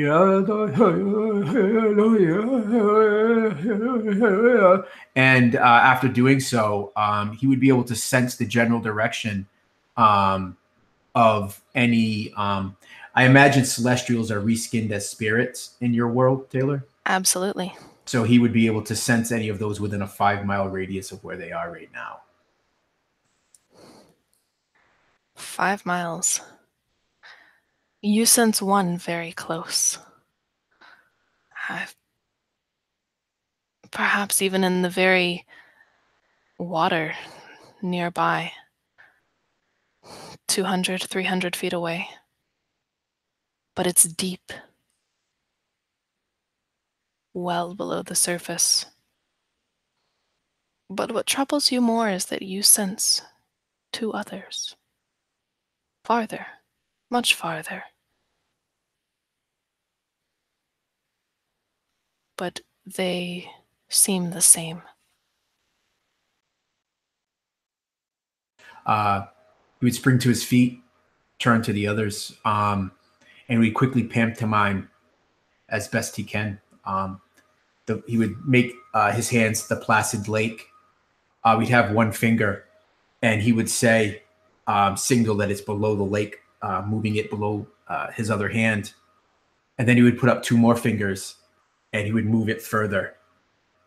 And I guess he would be looking. Which was the one? Was it Barking Dog? Was the one taunting? The previous evening, yeah. So I'm going to step out of character here real quick, Taylor. What might we think might draw that snake forward, much like it had happened the day before? Fishing, maybe, or Perhaps a wounded deer. You Swiveling in water. yes. that is a great idea. Blood in the water perhaps might bring it. I see. So yeah, Barking Dog's teeth are still flashing white as he chews on the root. Little flecks of green stuck between his teeth, and but his eyes are afire with the thrill of oncoming battle. And he says, "You are a mighty hunter, Wind Across Water, but I can be clever too. I can be clever too." But he also says, "But it is good that you have the arrows, for you are the surest shot." And he holds out his hand and he says, "Besides, I can only count to 5.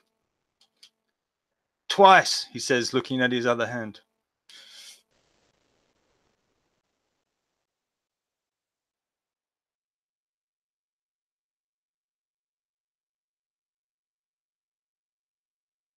I think Wind Across Water would draw forth his knife and go to the butchered fawn from the day before, and he would he would cut out the heart of the thing, and bring as much of the blood as he can, casting it into the lake. It's been sitting overnight and much of the blood is thick. You're unsure if it will carry through the water well. That makes him frown. Frustrated, he takes his knife and draws it across the palm of his left hand, squeezes it, and he flicks it once, twice, 3 times into the water. And then he runs his hand across the water.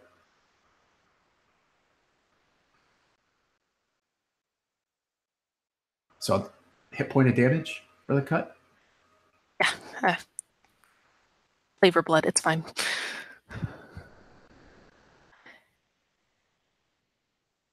You stand there, the 3 of you. The bitter taste of the root in your mouth.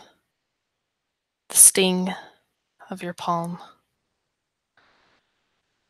The desire to hunt, to fight. And you watch the water.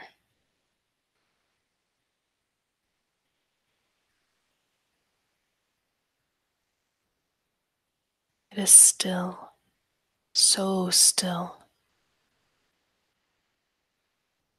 And then it ripples.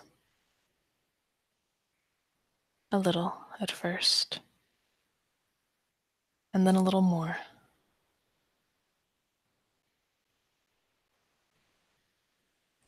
You see, those of you who don't have your eyes covered, the slightest curve of something come up from beneath the surface. A shimmering emerald green. It's as big around as a man's waist. Roll for initiative.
I think Barking Dog, rather than acting swiftly, begins to call a ululating call of challenge.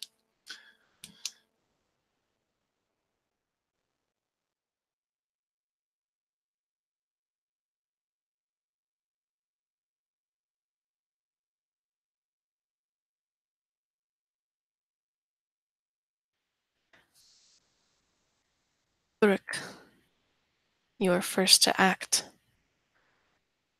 This thing is still in the water.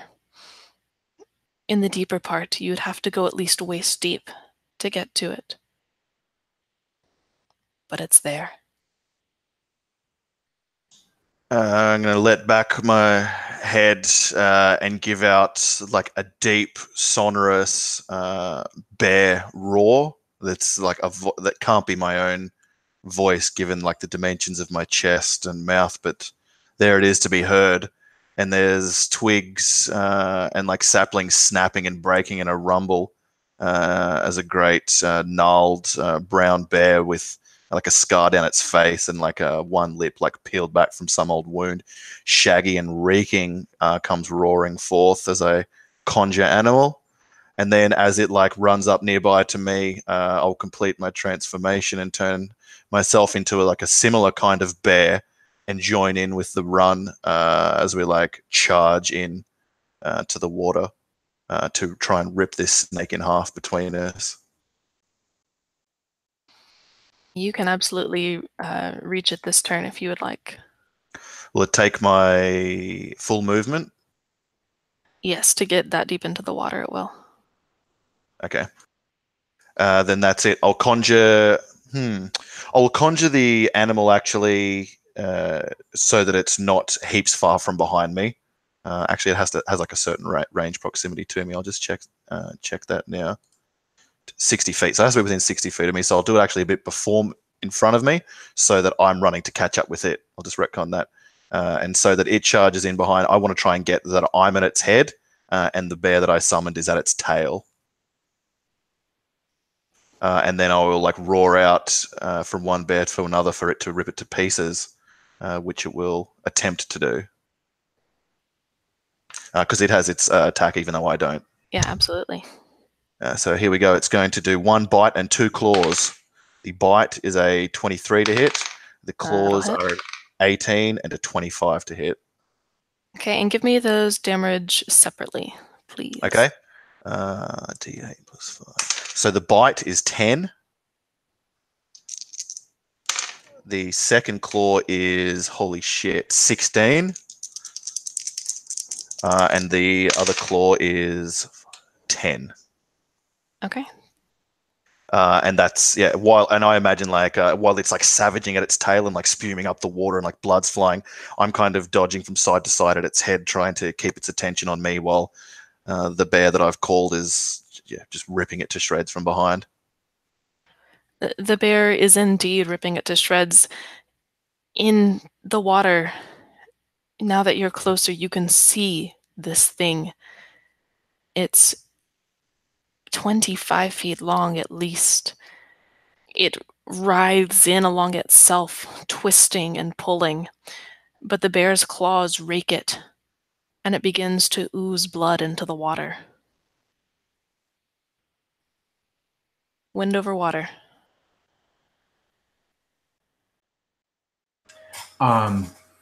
As though as an extension of himself, he takes up his short bow, driving the head of his spear into the soft earth.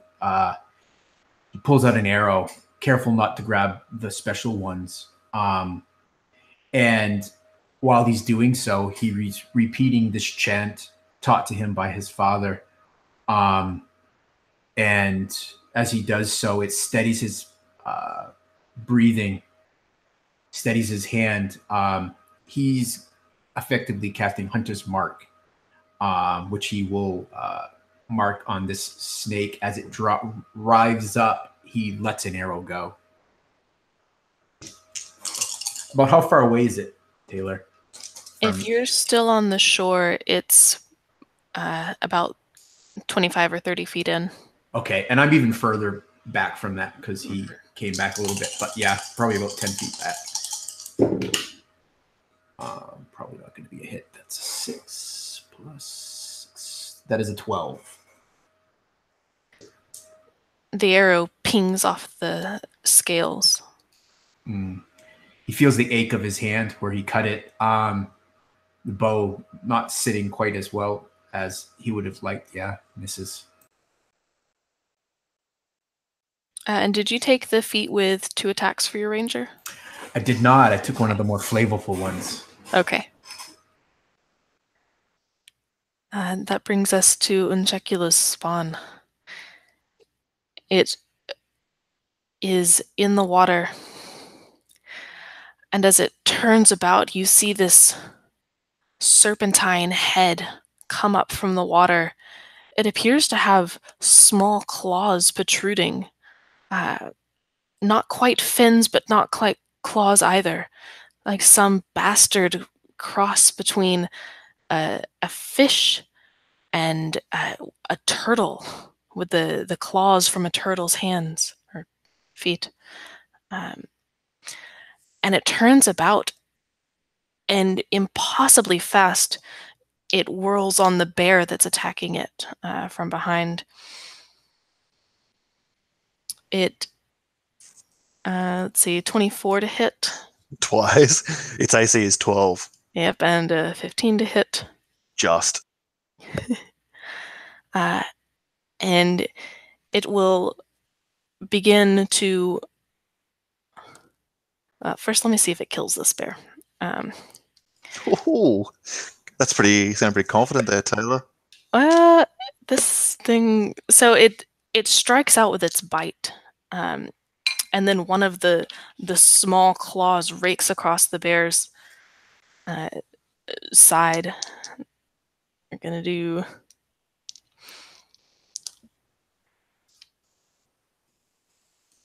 Oh god, math.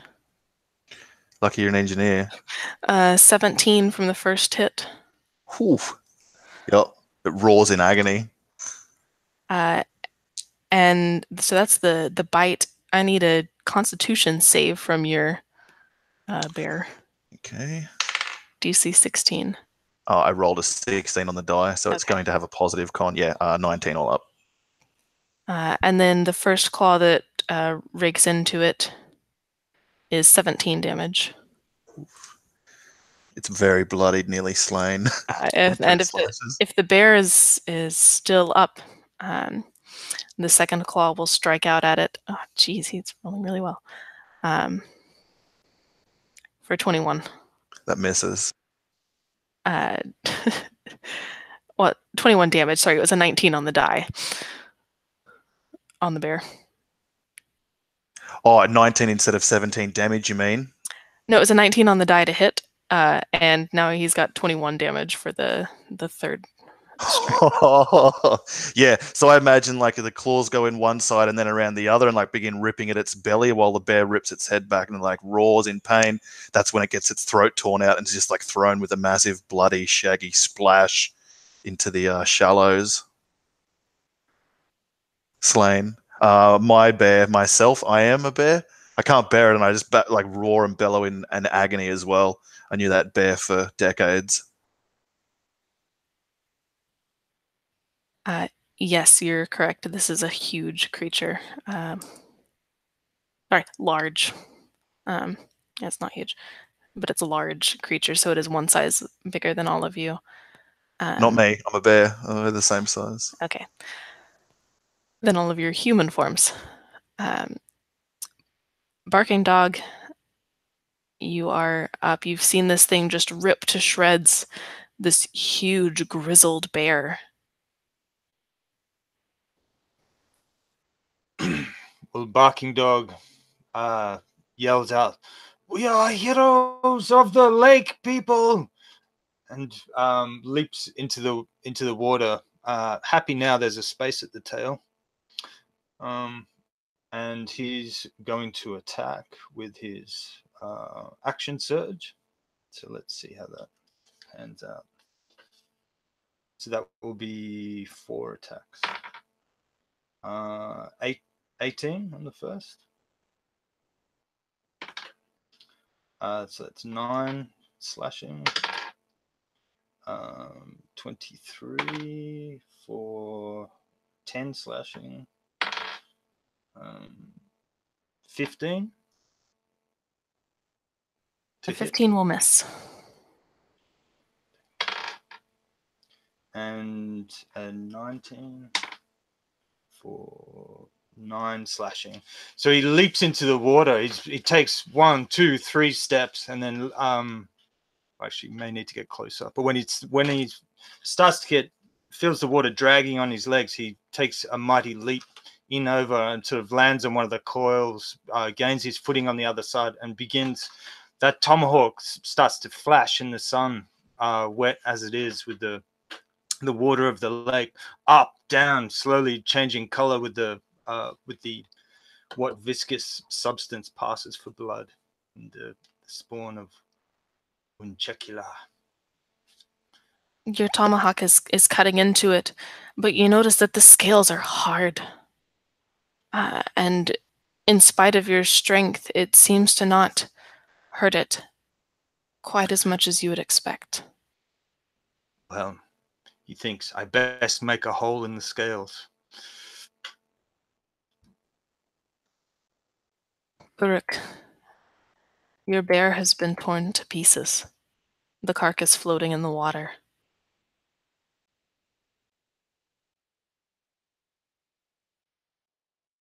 I'm going to go into like an Ursine rage and against my pragmatic judgment, try and grapple this thing, drag it out of the water so that these guys can butcher that 7th spine.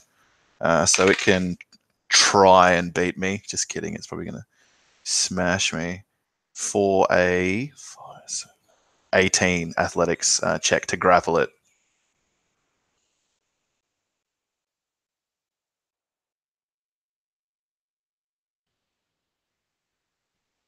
Your rage powers you, and you grip it behind its head, and you have it in your grasp.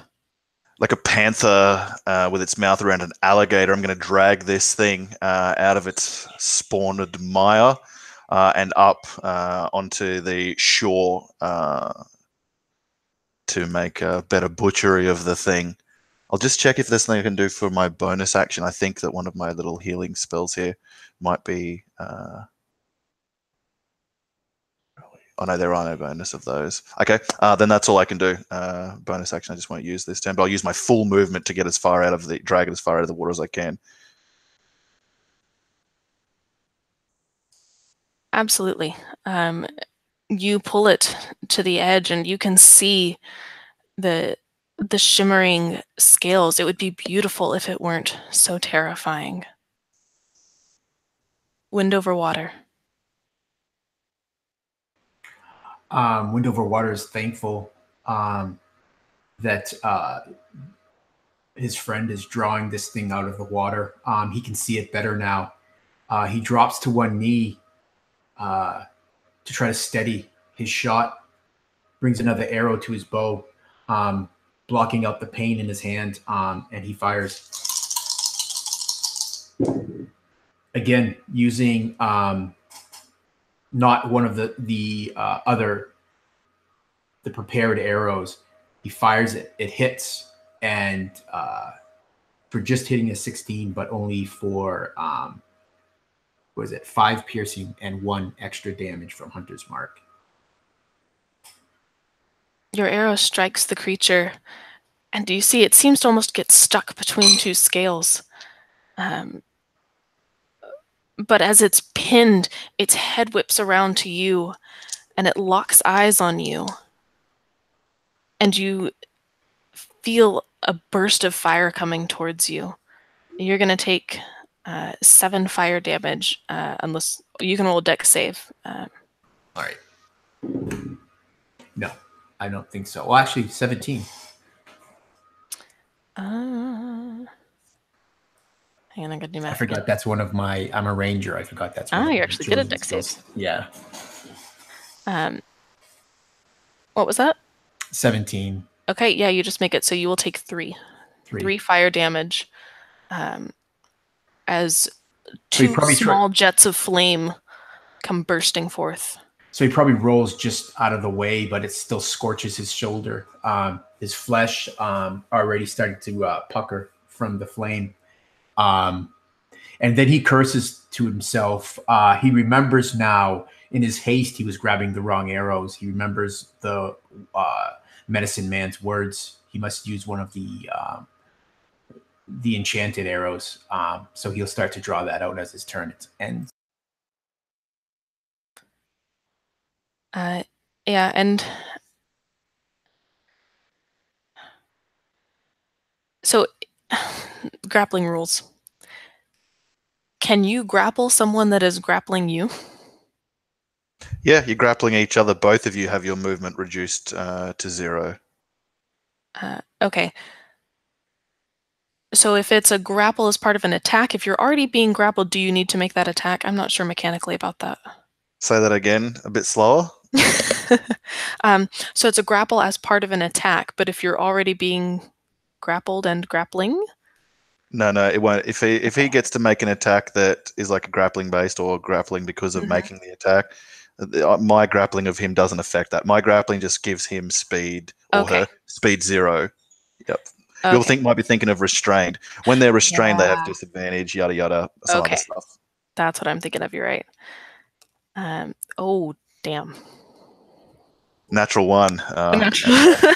Unfortunately for you, that is not as the spawn of Unchecula twists around, the body writhing, and it begins to wrap you up.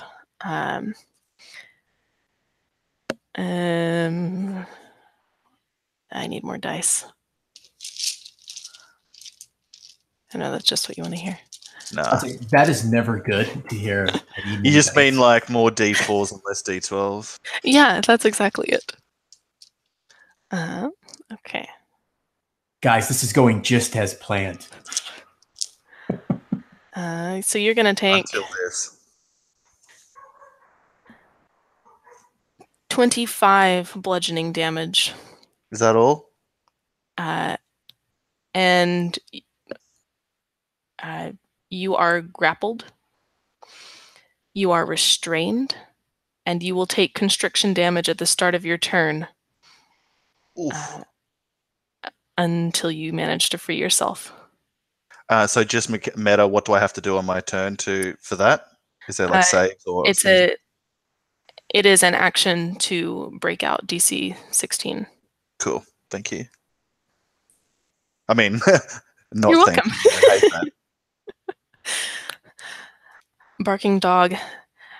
As you watch, you see Karuk become almost surrounded by this creature's body, and it begins to crush him.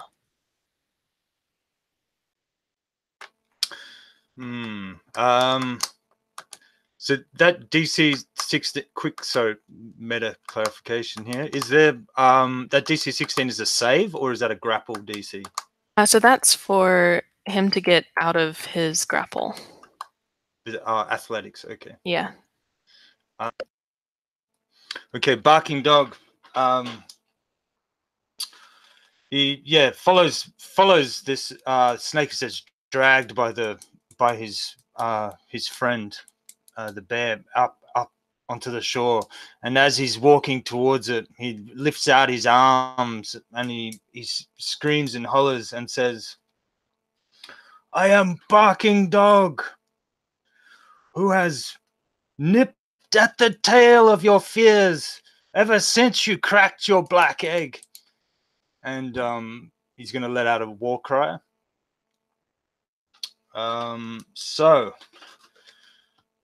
Because you graciously allowed me to keep my feet, even though I burnt the feather, the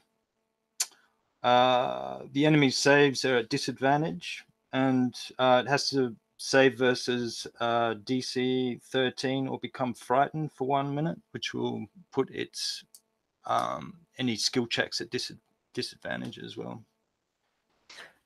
The creature, even as it's squeezing Kuruk, turns to regard you with eyes so dark as to almost be black, with a glitter of green in them. And you see the intelligence. It knows exactly what you said. And it is unafraid.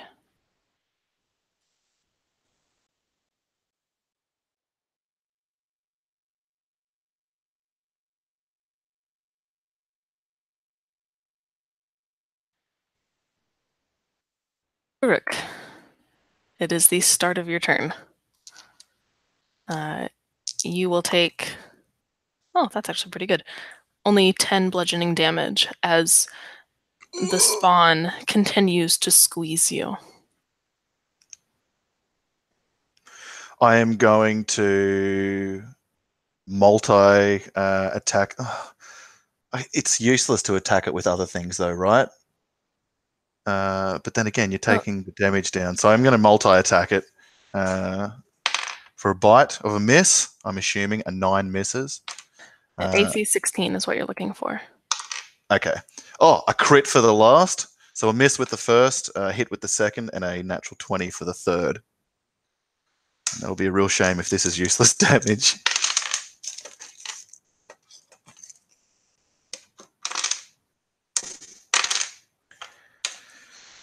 11 is 26 slashing damage. There's a roar in anguish, ripping. You know, like when you pick up a cat when it's wrestling with your arm and it like rips with the bottom feet as well, like when they're in that psycho mood. I'll be doing that with like the bear claw feet, like ripping out its guts, trying to spill its snake entrails out into the shallows. And then, since I can talk as a bear with my regular voice, but I imagine it sounds like Barry. I will say to this thing, screaming in indignation, like, "You may be a mighty worm, but you cannot crush a flea." And I'll use my bonus action to turn myself into like a beetle or mud skipper, some thing like that, and drop into its constricting spools. Absolutely. You become too small for it to hold, and the coils uselessly slump. And then I'll use my movement, which is probably 5 feet, considering how like I'm a little useless insect that can't fly. So I'll just like, I don't know, be skipping in the water about the thing. I'm happy if you want to roll like a percentile or something to see if I actually just get crushed indiscriminately by the thing for my... We'll see if that happens on its turn. I love that as flavor. I'm happy to let it ride. I think that's brilliant. So I'm just in the shallows at the moment in beetle form. Yeah. Wind across water, you see Kuruk disappear.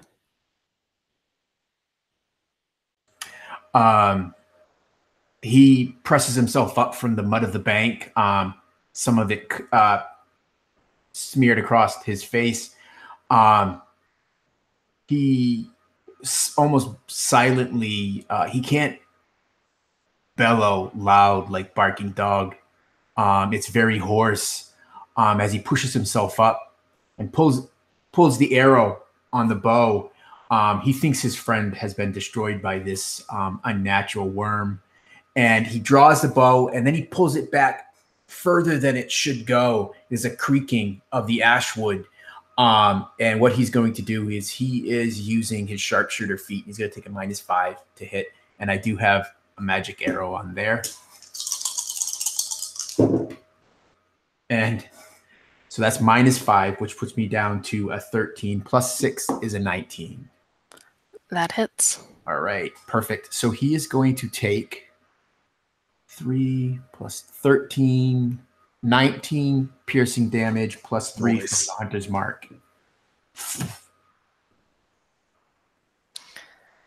There is an ear-splitting shriek from this creature.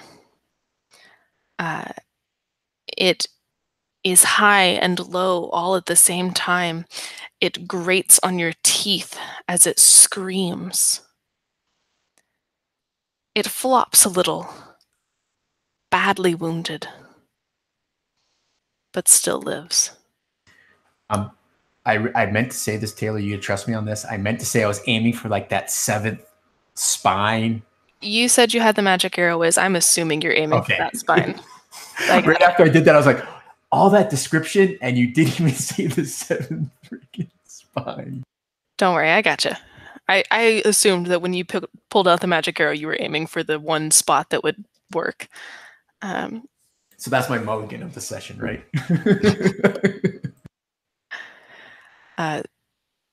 So this thing is wounded, badly wounded at this point. And it turns and it looks at you, Wind across water. And you feel the terribleness of its gaze. Make a dexterity saving throw.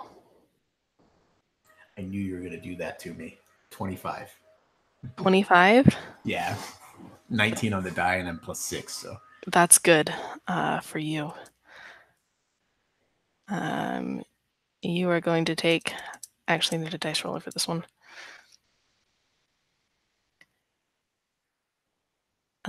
13 fire damage. As the small bits of flame that had come from its eyes earlier are nothing compared to this.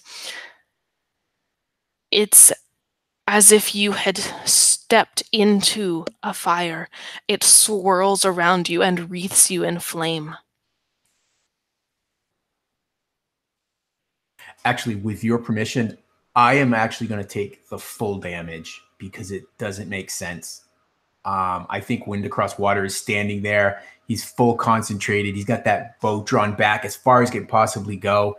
And then I'm taking the full damage because I just think he wouldn't move in time. Sure, if you would... So you're failing the save on purpose? Yes, I'm going to take the 26. Okay, it's going to be 27. Oh, 27, okay. And if you are failing the save, you will need to re-roll that save your next turn because you are on fire. Perfect. Well, not perfect, but... Perfect might be an overstatement of the situation, but, you know. Barking dog.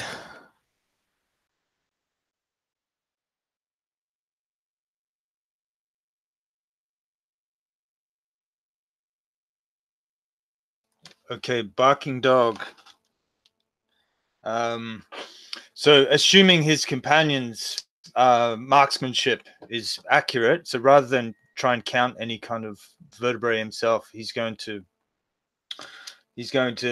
leap up and begin trying to hack out a point of weakness into the 7th spine for the next arrow to penetrate more deeply. So let's see. 22. And That'll because hit.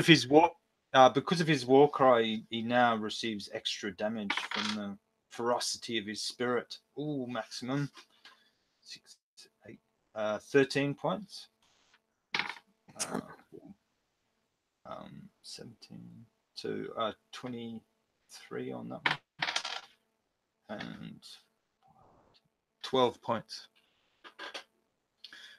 And he's just calling out wildly, like trilling in delight. For this is ever since he was bitten by a serpent when he was young, and the poison, they say, addled his brain somewhat. He's never found true peace but in the midst of combat. And so he sings with joy. Barking Dog, you are striking down upon this creature, this abomination. The arrow from Wind Across Water is embedded deep into its skin, its spine. And as you chip away at these scales that are as hard as flint, you strike the arrow and drive it deeper. Tell me how the creature dies.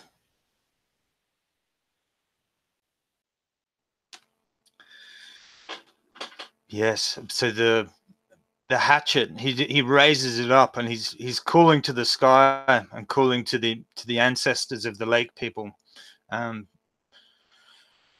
who the stories he's heard and been afeared of as a child around the campfire. When they've brushed up against the great spirits of the first world, they've often most likely been prey or tragic casualties of these unknown powerful creatures from the first world.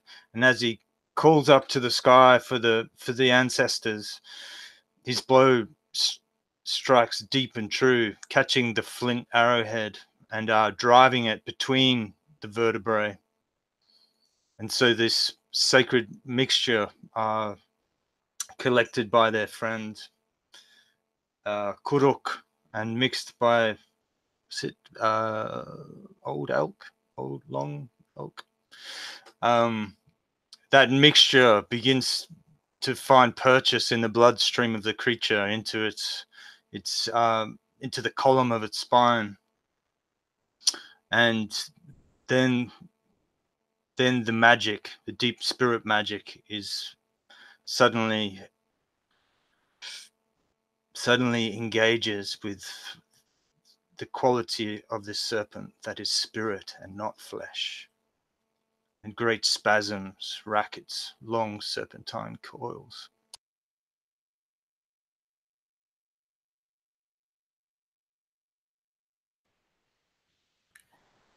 It shudders in its death throes. Go ahead. Sorry, I was just going to say, as part of the war cry ability, I still have the ability to do a grapple as a bonus action. So I think I leap onto it, clutching at its head and its spasms, just for the sheer joy of it. You do so. And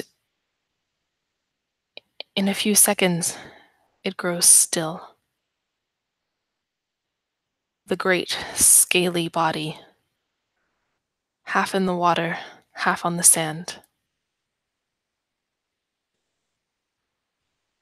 And all the way dead.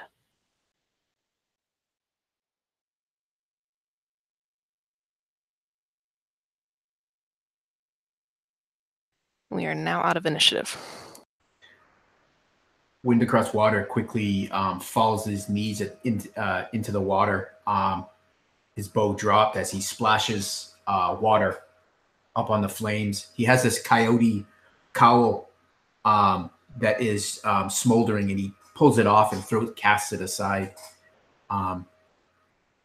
chest heaving.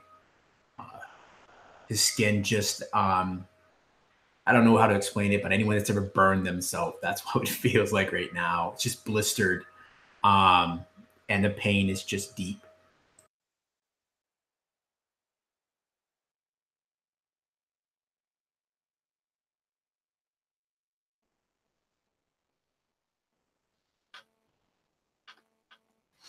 Bark. Sorry, go ahead. I was just gonna say that you've seen no sign of Kuruk yet. Yeah, I think Barking Dog, brash and foolish as ever, is totally taken with the victory dance and is dancing on the head of the creature itself and slipping off and falling in the sand and raising his tomahawk and letting out a trill of victory,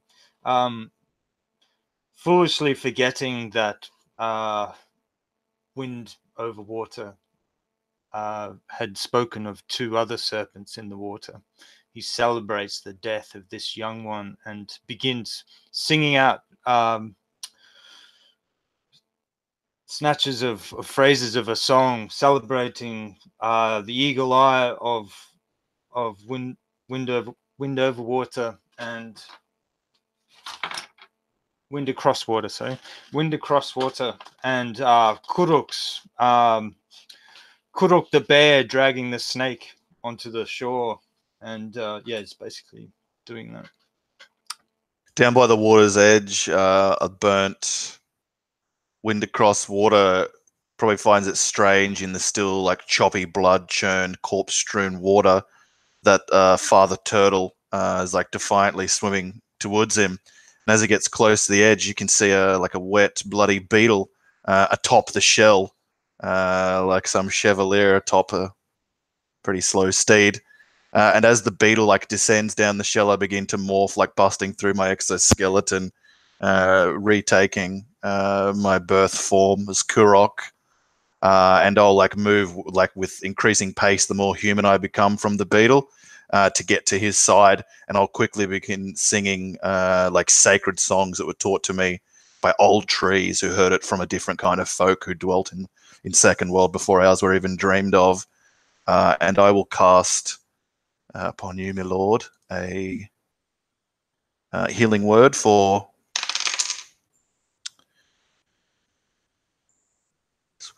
10 healing points, like the worst of the burns. I'll like sing to and like touch and like soothe him and try and distract him from the pain by reminding him of his bravery with like songs of his ancestor. I don't even think you need to distract him. When he sees you reappear like this, him thinking you lost to this world through the magic of the serpent, he immediately comes to his feet and forgetting his own demure self, he quickly gives you a hug, vigorous.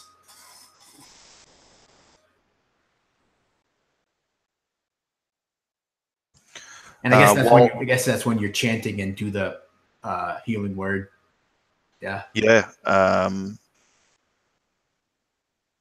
I've got a different one as well that could probably help you. Just if you'll bear with me.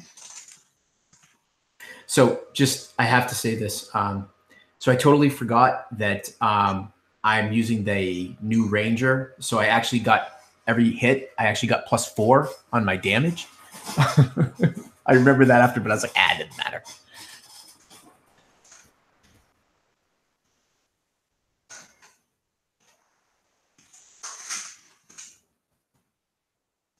Yeah, while we're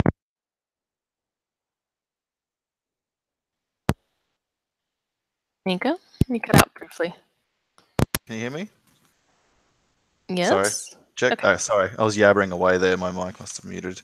Lionel, while we're hugging, I'll give you a cheeky 6 healing points as well. We'll burn another spell slot. Perfect. Healing hugs. Yep. Hugs are healing, my friend. You should try them. I am. And I'll say, the thing is done. We have not succeeded. Where is Blue Trout? I think Wind Across Water would nod stoically, retrieve his bow and spear, and then maybe make to investigating this this great snake. Maybe cut it open, see if he doesn't want to know. Find him in his stomach. But Yeah, I think barking dogs mean dancing around going, bear drags the snake, wind carries the arrow, dog bites the back. And but then the mention of blue trout, it's the only thing that stops him in his celebration. And he begins to grow silent, yet still sort of hopping from one foot to another and looking on worriedly as Wind Across Water does his dark work.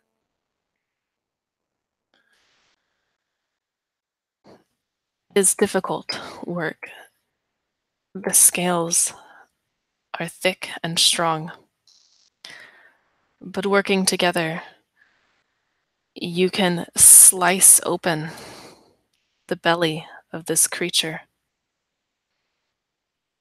You find bones and fish antlers.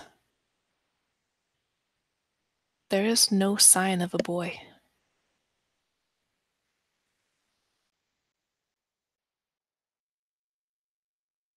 I think there's an audible sigh of relief from Wind Across Water. He feared finding the boy inside this thing, but it does little to really set him fully at ease, because that means the boy is still missing.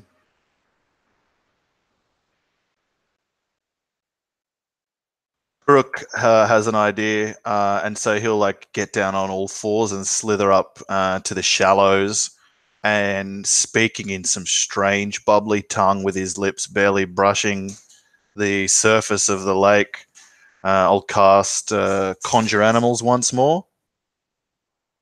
Third level spell. But I'll conjure this time a school of fish, and I'll get them to investigate the lake for me. I believe I can bid them to do a task. Let me check. Each is considered fade, blah, blah, blah. Friendly to me and my companions. They obey any verbal commands that I issue to them. No action required by me. So that will be like find the boy or his fate. And I imagine all in the one voice, they're like, yep.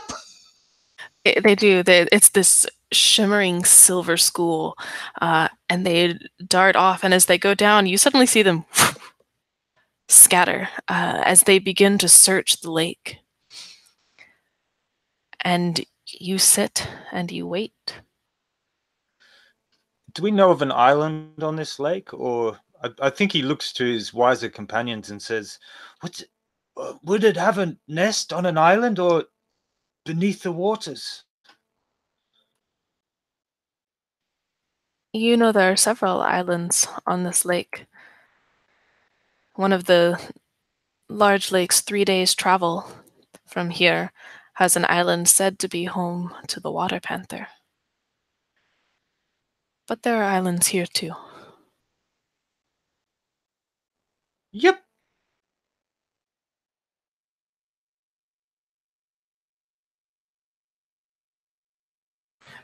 When I sensed the two other snakes, Taylor, were they towards any one of the other islands? They were far from here.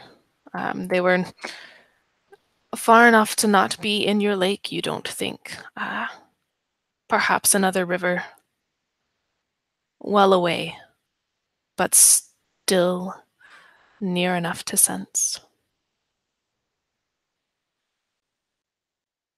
I think Wind Across Water would go and start to flip over one of the skin boats, retrieving one of the paddles that are tucked underneath. He would look imploringly at his companions.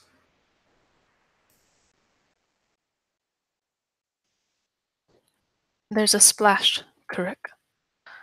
A ripple in the water as 50 tiny silver fish all surface and bubble and swim up to the edge.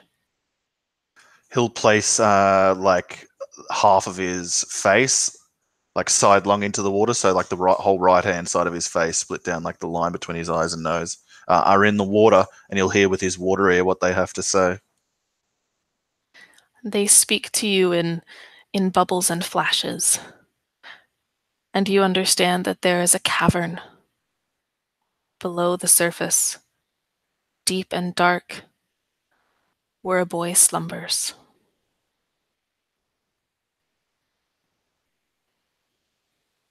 He'll pull his head up from the water and look and scrutinize his two companions. If I remember correctly, barking dog is the burlier, like stronger of the two. Is that right? Probably. He's got 16 strength. If I'm just gonna do the full reveal. In that case, Kuruk will come up to you and probably speak a few words of fish before he realizes and reverts back to like the tongue of the lake people, and says, "Blue trout. He sleeps where the snake slumbered, a cavern beneath our own lake. For snowbird, snow dove, you must retrieve him, and I'll cast my final level 3rd spell to cast water breathing on you, and then I will use, I'll wait a bit and cast guidance on you, and just point to the lake and say, go and fetch him." Yeah. I think water breathing can affect multiple people too. So. Oh, really? Let me just check. Oh, up to 10 willing creatures. That is just insane. I retcon that, all of us. We can all go get him and help each other all the way down there. And it's a ritual. If you want to save your slot. No, I think time is it like it wouldn't take longer than I need. So in my haste, I'll burn the slot.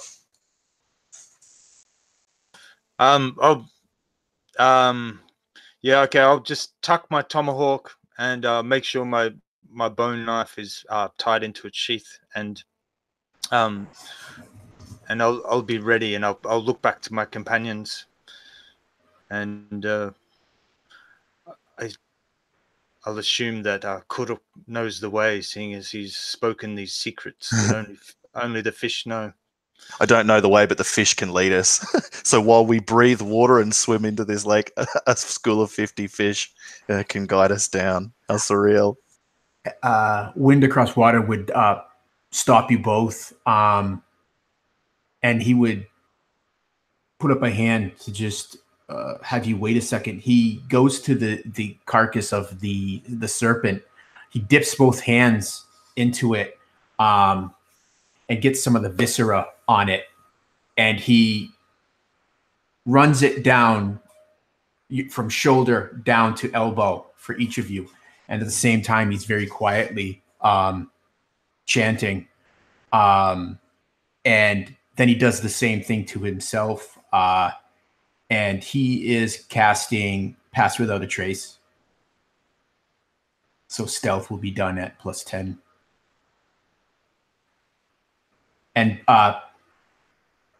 pleased with his work, he then nods to you both and starts to wade out into the water.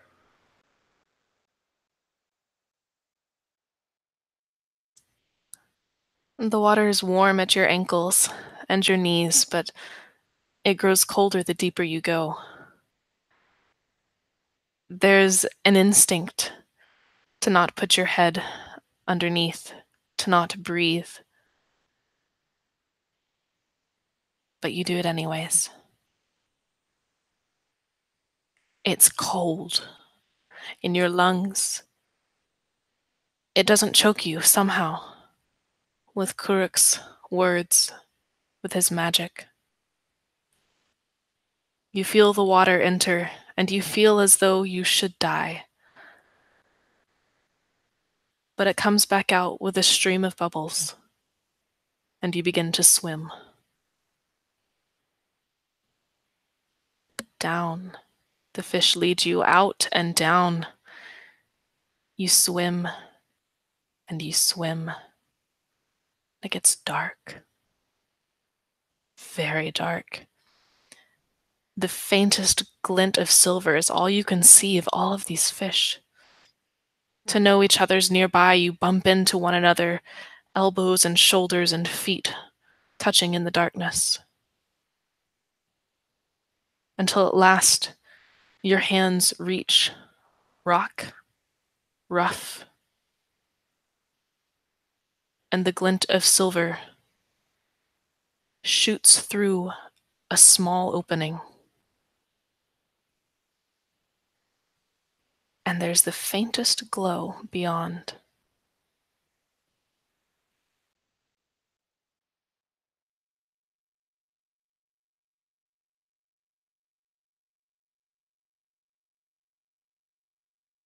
I think that would cause Wind Across Water to have this burst of speed as he would claw and dig to the opening. And when he gets his hands held on, he would pull himself toward the glow.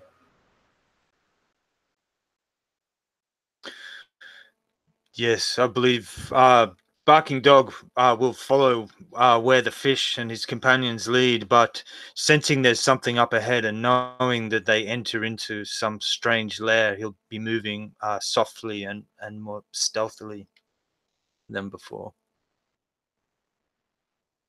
aided by the Yeah. viscera. Do you want us to make a stealth roll, Taylor? Absolutely, go ahead and make stealth.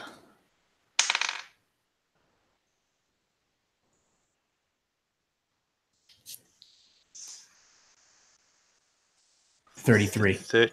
Oh my god. Oh, you beat 33. me. You beat me. Yeah, I got 32. You beat me, man. Jesus. Plus 10, Nico. Did you add 10? Yeah, man, I added 10. I just rolled really bad. Oh, okay. And I have a really good stealth too, so yeah, look. But I still got a 17, which is like pretty quiet underwater, you'd imagine. Wind Across Water and Barking Dog, you move as easily as these small fish. And Kuruk is not far off. You go through this small tunnel. It could fit one of you at a time, certainly not two side by side. And the glow up ahead is blue. At first, you're not sure if it's just light shining through the water. But as you continue swimming, the light grows brighter, and the tunnel curves upward. And your head breaks the water into a cavern.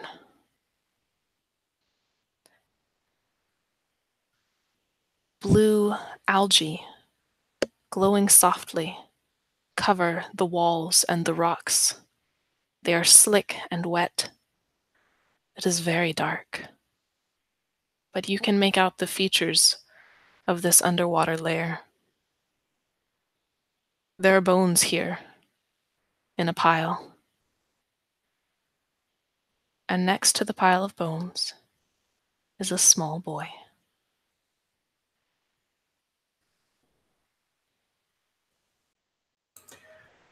Wind Across Water forces the water out of his lungs. The water dribbles out of his mouth down his chin as he slowly makes his way, kind of wades across until his feet find purchase, and then he would walk to the boy. He doesn't look behind him. He doesn't look to either side. His eyes focused solely on this child.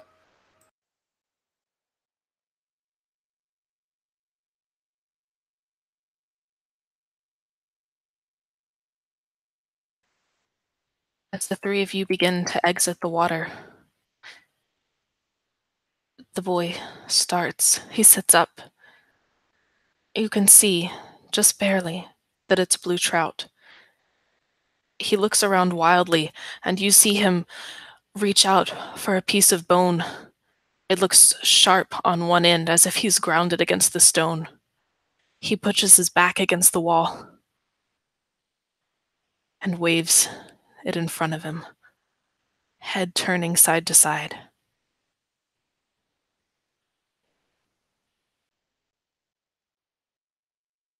Never in his life has he wished he could speak as he does now. He wishes he could say words of comfort for the boy. but he can't. He tries to force it out. It's just this hoarse, low murmur. It is me, wind across water. But it's probably lost to the boy as he's skittering in this cavern.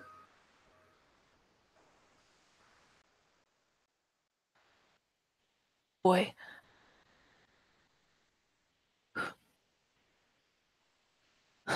Who's there? Who's there?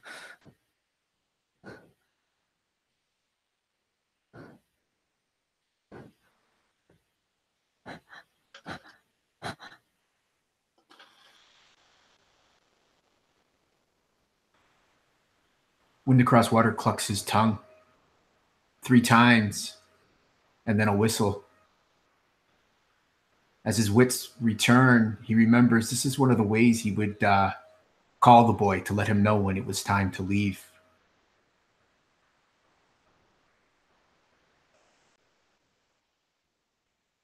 There's a clatter of bone on stone, and the boy turns towards your sound, arms outstretched.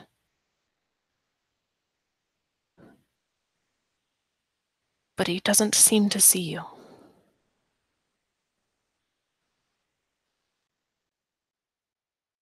Kuruk's going to stroke up to the boy and put a soft hand on his shoulder and say, "It is we, Barking Dog and Kuruk, wind across water. We've come to fetch you back to your mother."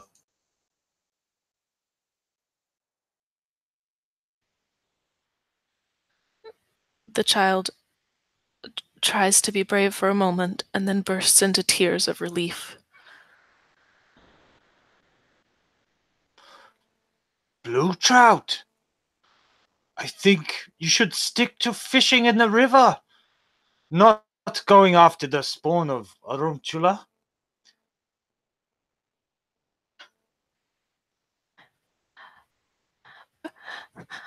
Barking Dog, how did you know I was here? Where did you find me? What about the... it's awful. Don't look at it. I think now that I think Wind Across Water would lift the boy up, cradling him in his arms, and at this point he would see his eyes. Are they scaled over? The light is dim, but you can take a moment, and it doesn't take much to understand that the boy cannot see you, even here.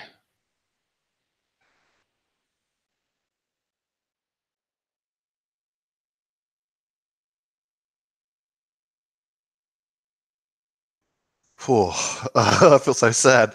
I'll try and calm the boy, soothe him. So don't worry, Blue Trout. It's dark down here for now, but don't have fear. You're safe with us, your friends. I'll teach you to see with the eagle's keenness, to see how the owl sees, to see with wolf eyes and bear eyes and turtle eyes. But for now, put faith in us and come back to the people. I'll try and urge him to come with us.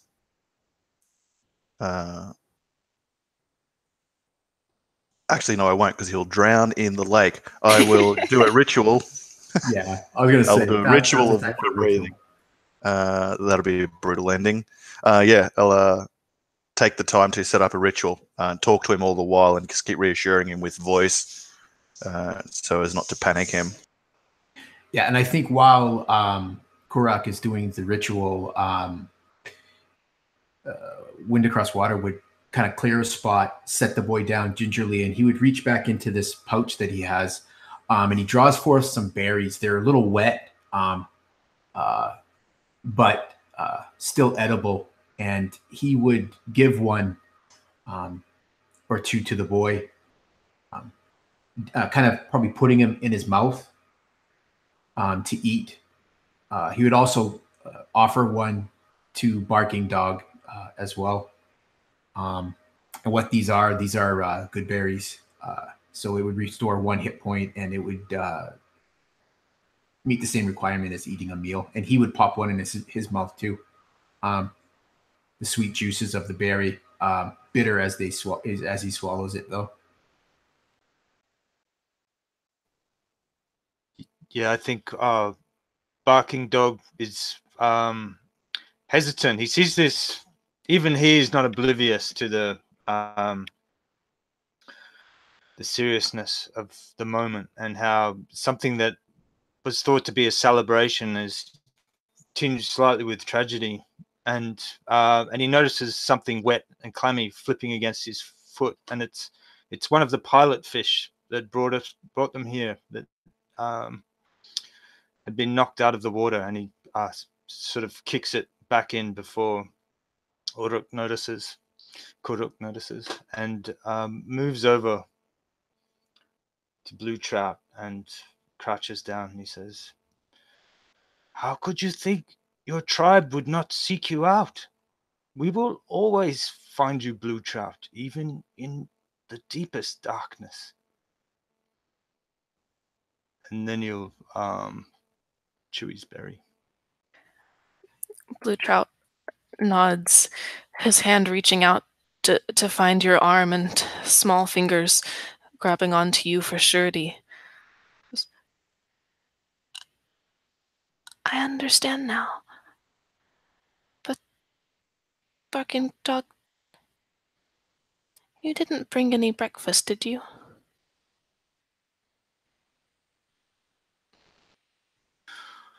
You wait, Blue Trout. We caught the biggest eel you've ever seen. He chuckles at this, his spirits beginning to lift, even here. I think when Barking Dog comes closer to Blue Trout and Wind Across Water, he turns his head away from the other brave. He doesn't want him to see the tears that were running down his cheeks, and he wipes them away before turning back to him. He smiles and nods, thankful for the other man who at times can be rather crass, raising the spirits of Blue Trout.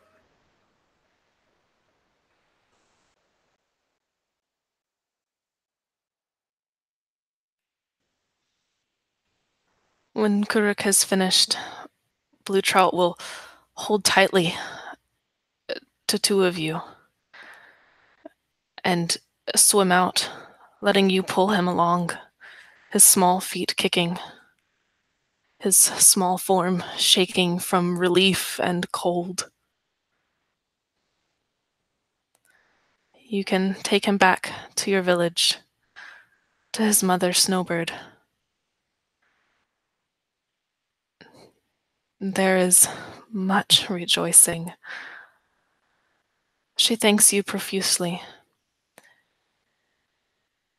But Old Elk tuts at the eyes of the boy.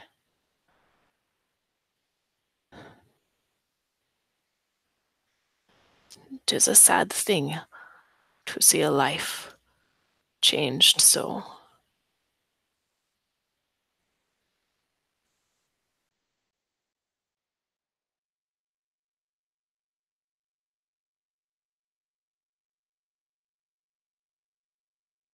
Sad enough, Old Elk, but find happiness in this. Blue Trout still can swim.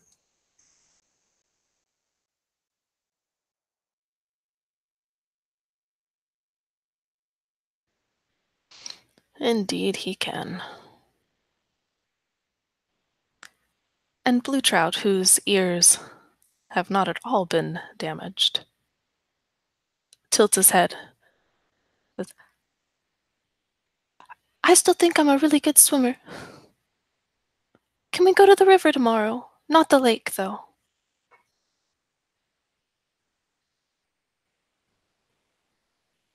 Yes, and we'll all go with you this time. Snowbird, Songbird too. And you, Old Elk, will all go. And I think poor Father Turtle.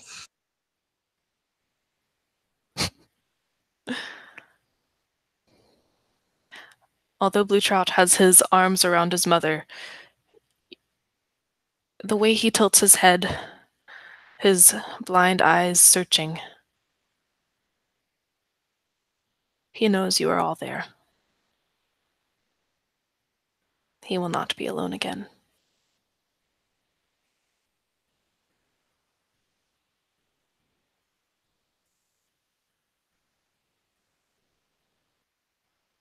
I think that's probably a decent place to end it, unless anyone has anything else they'd like to add.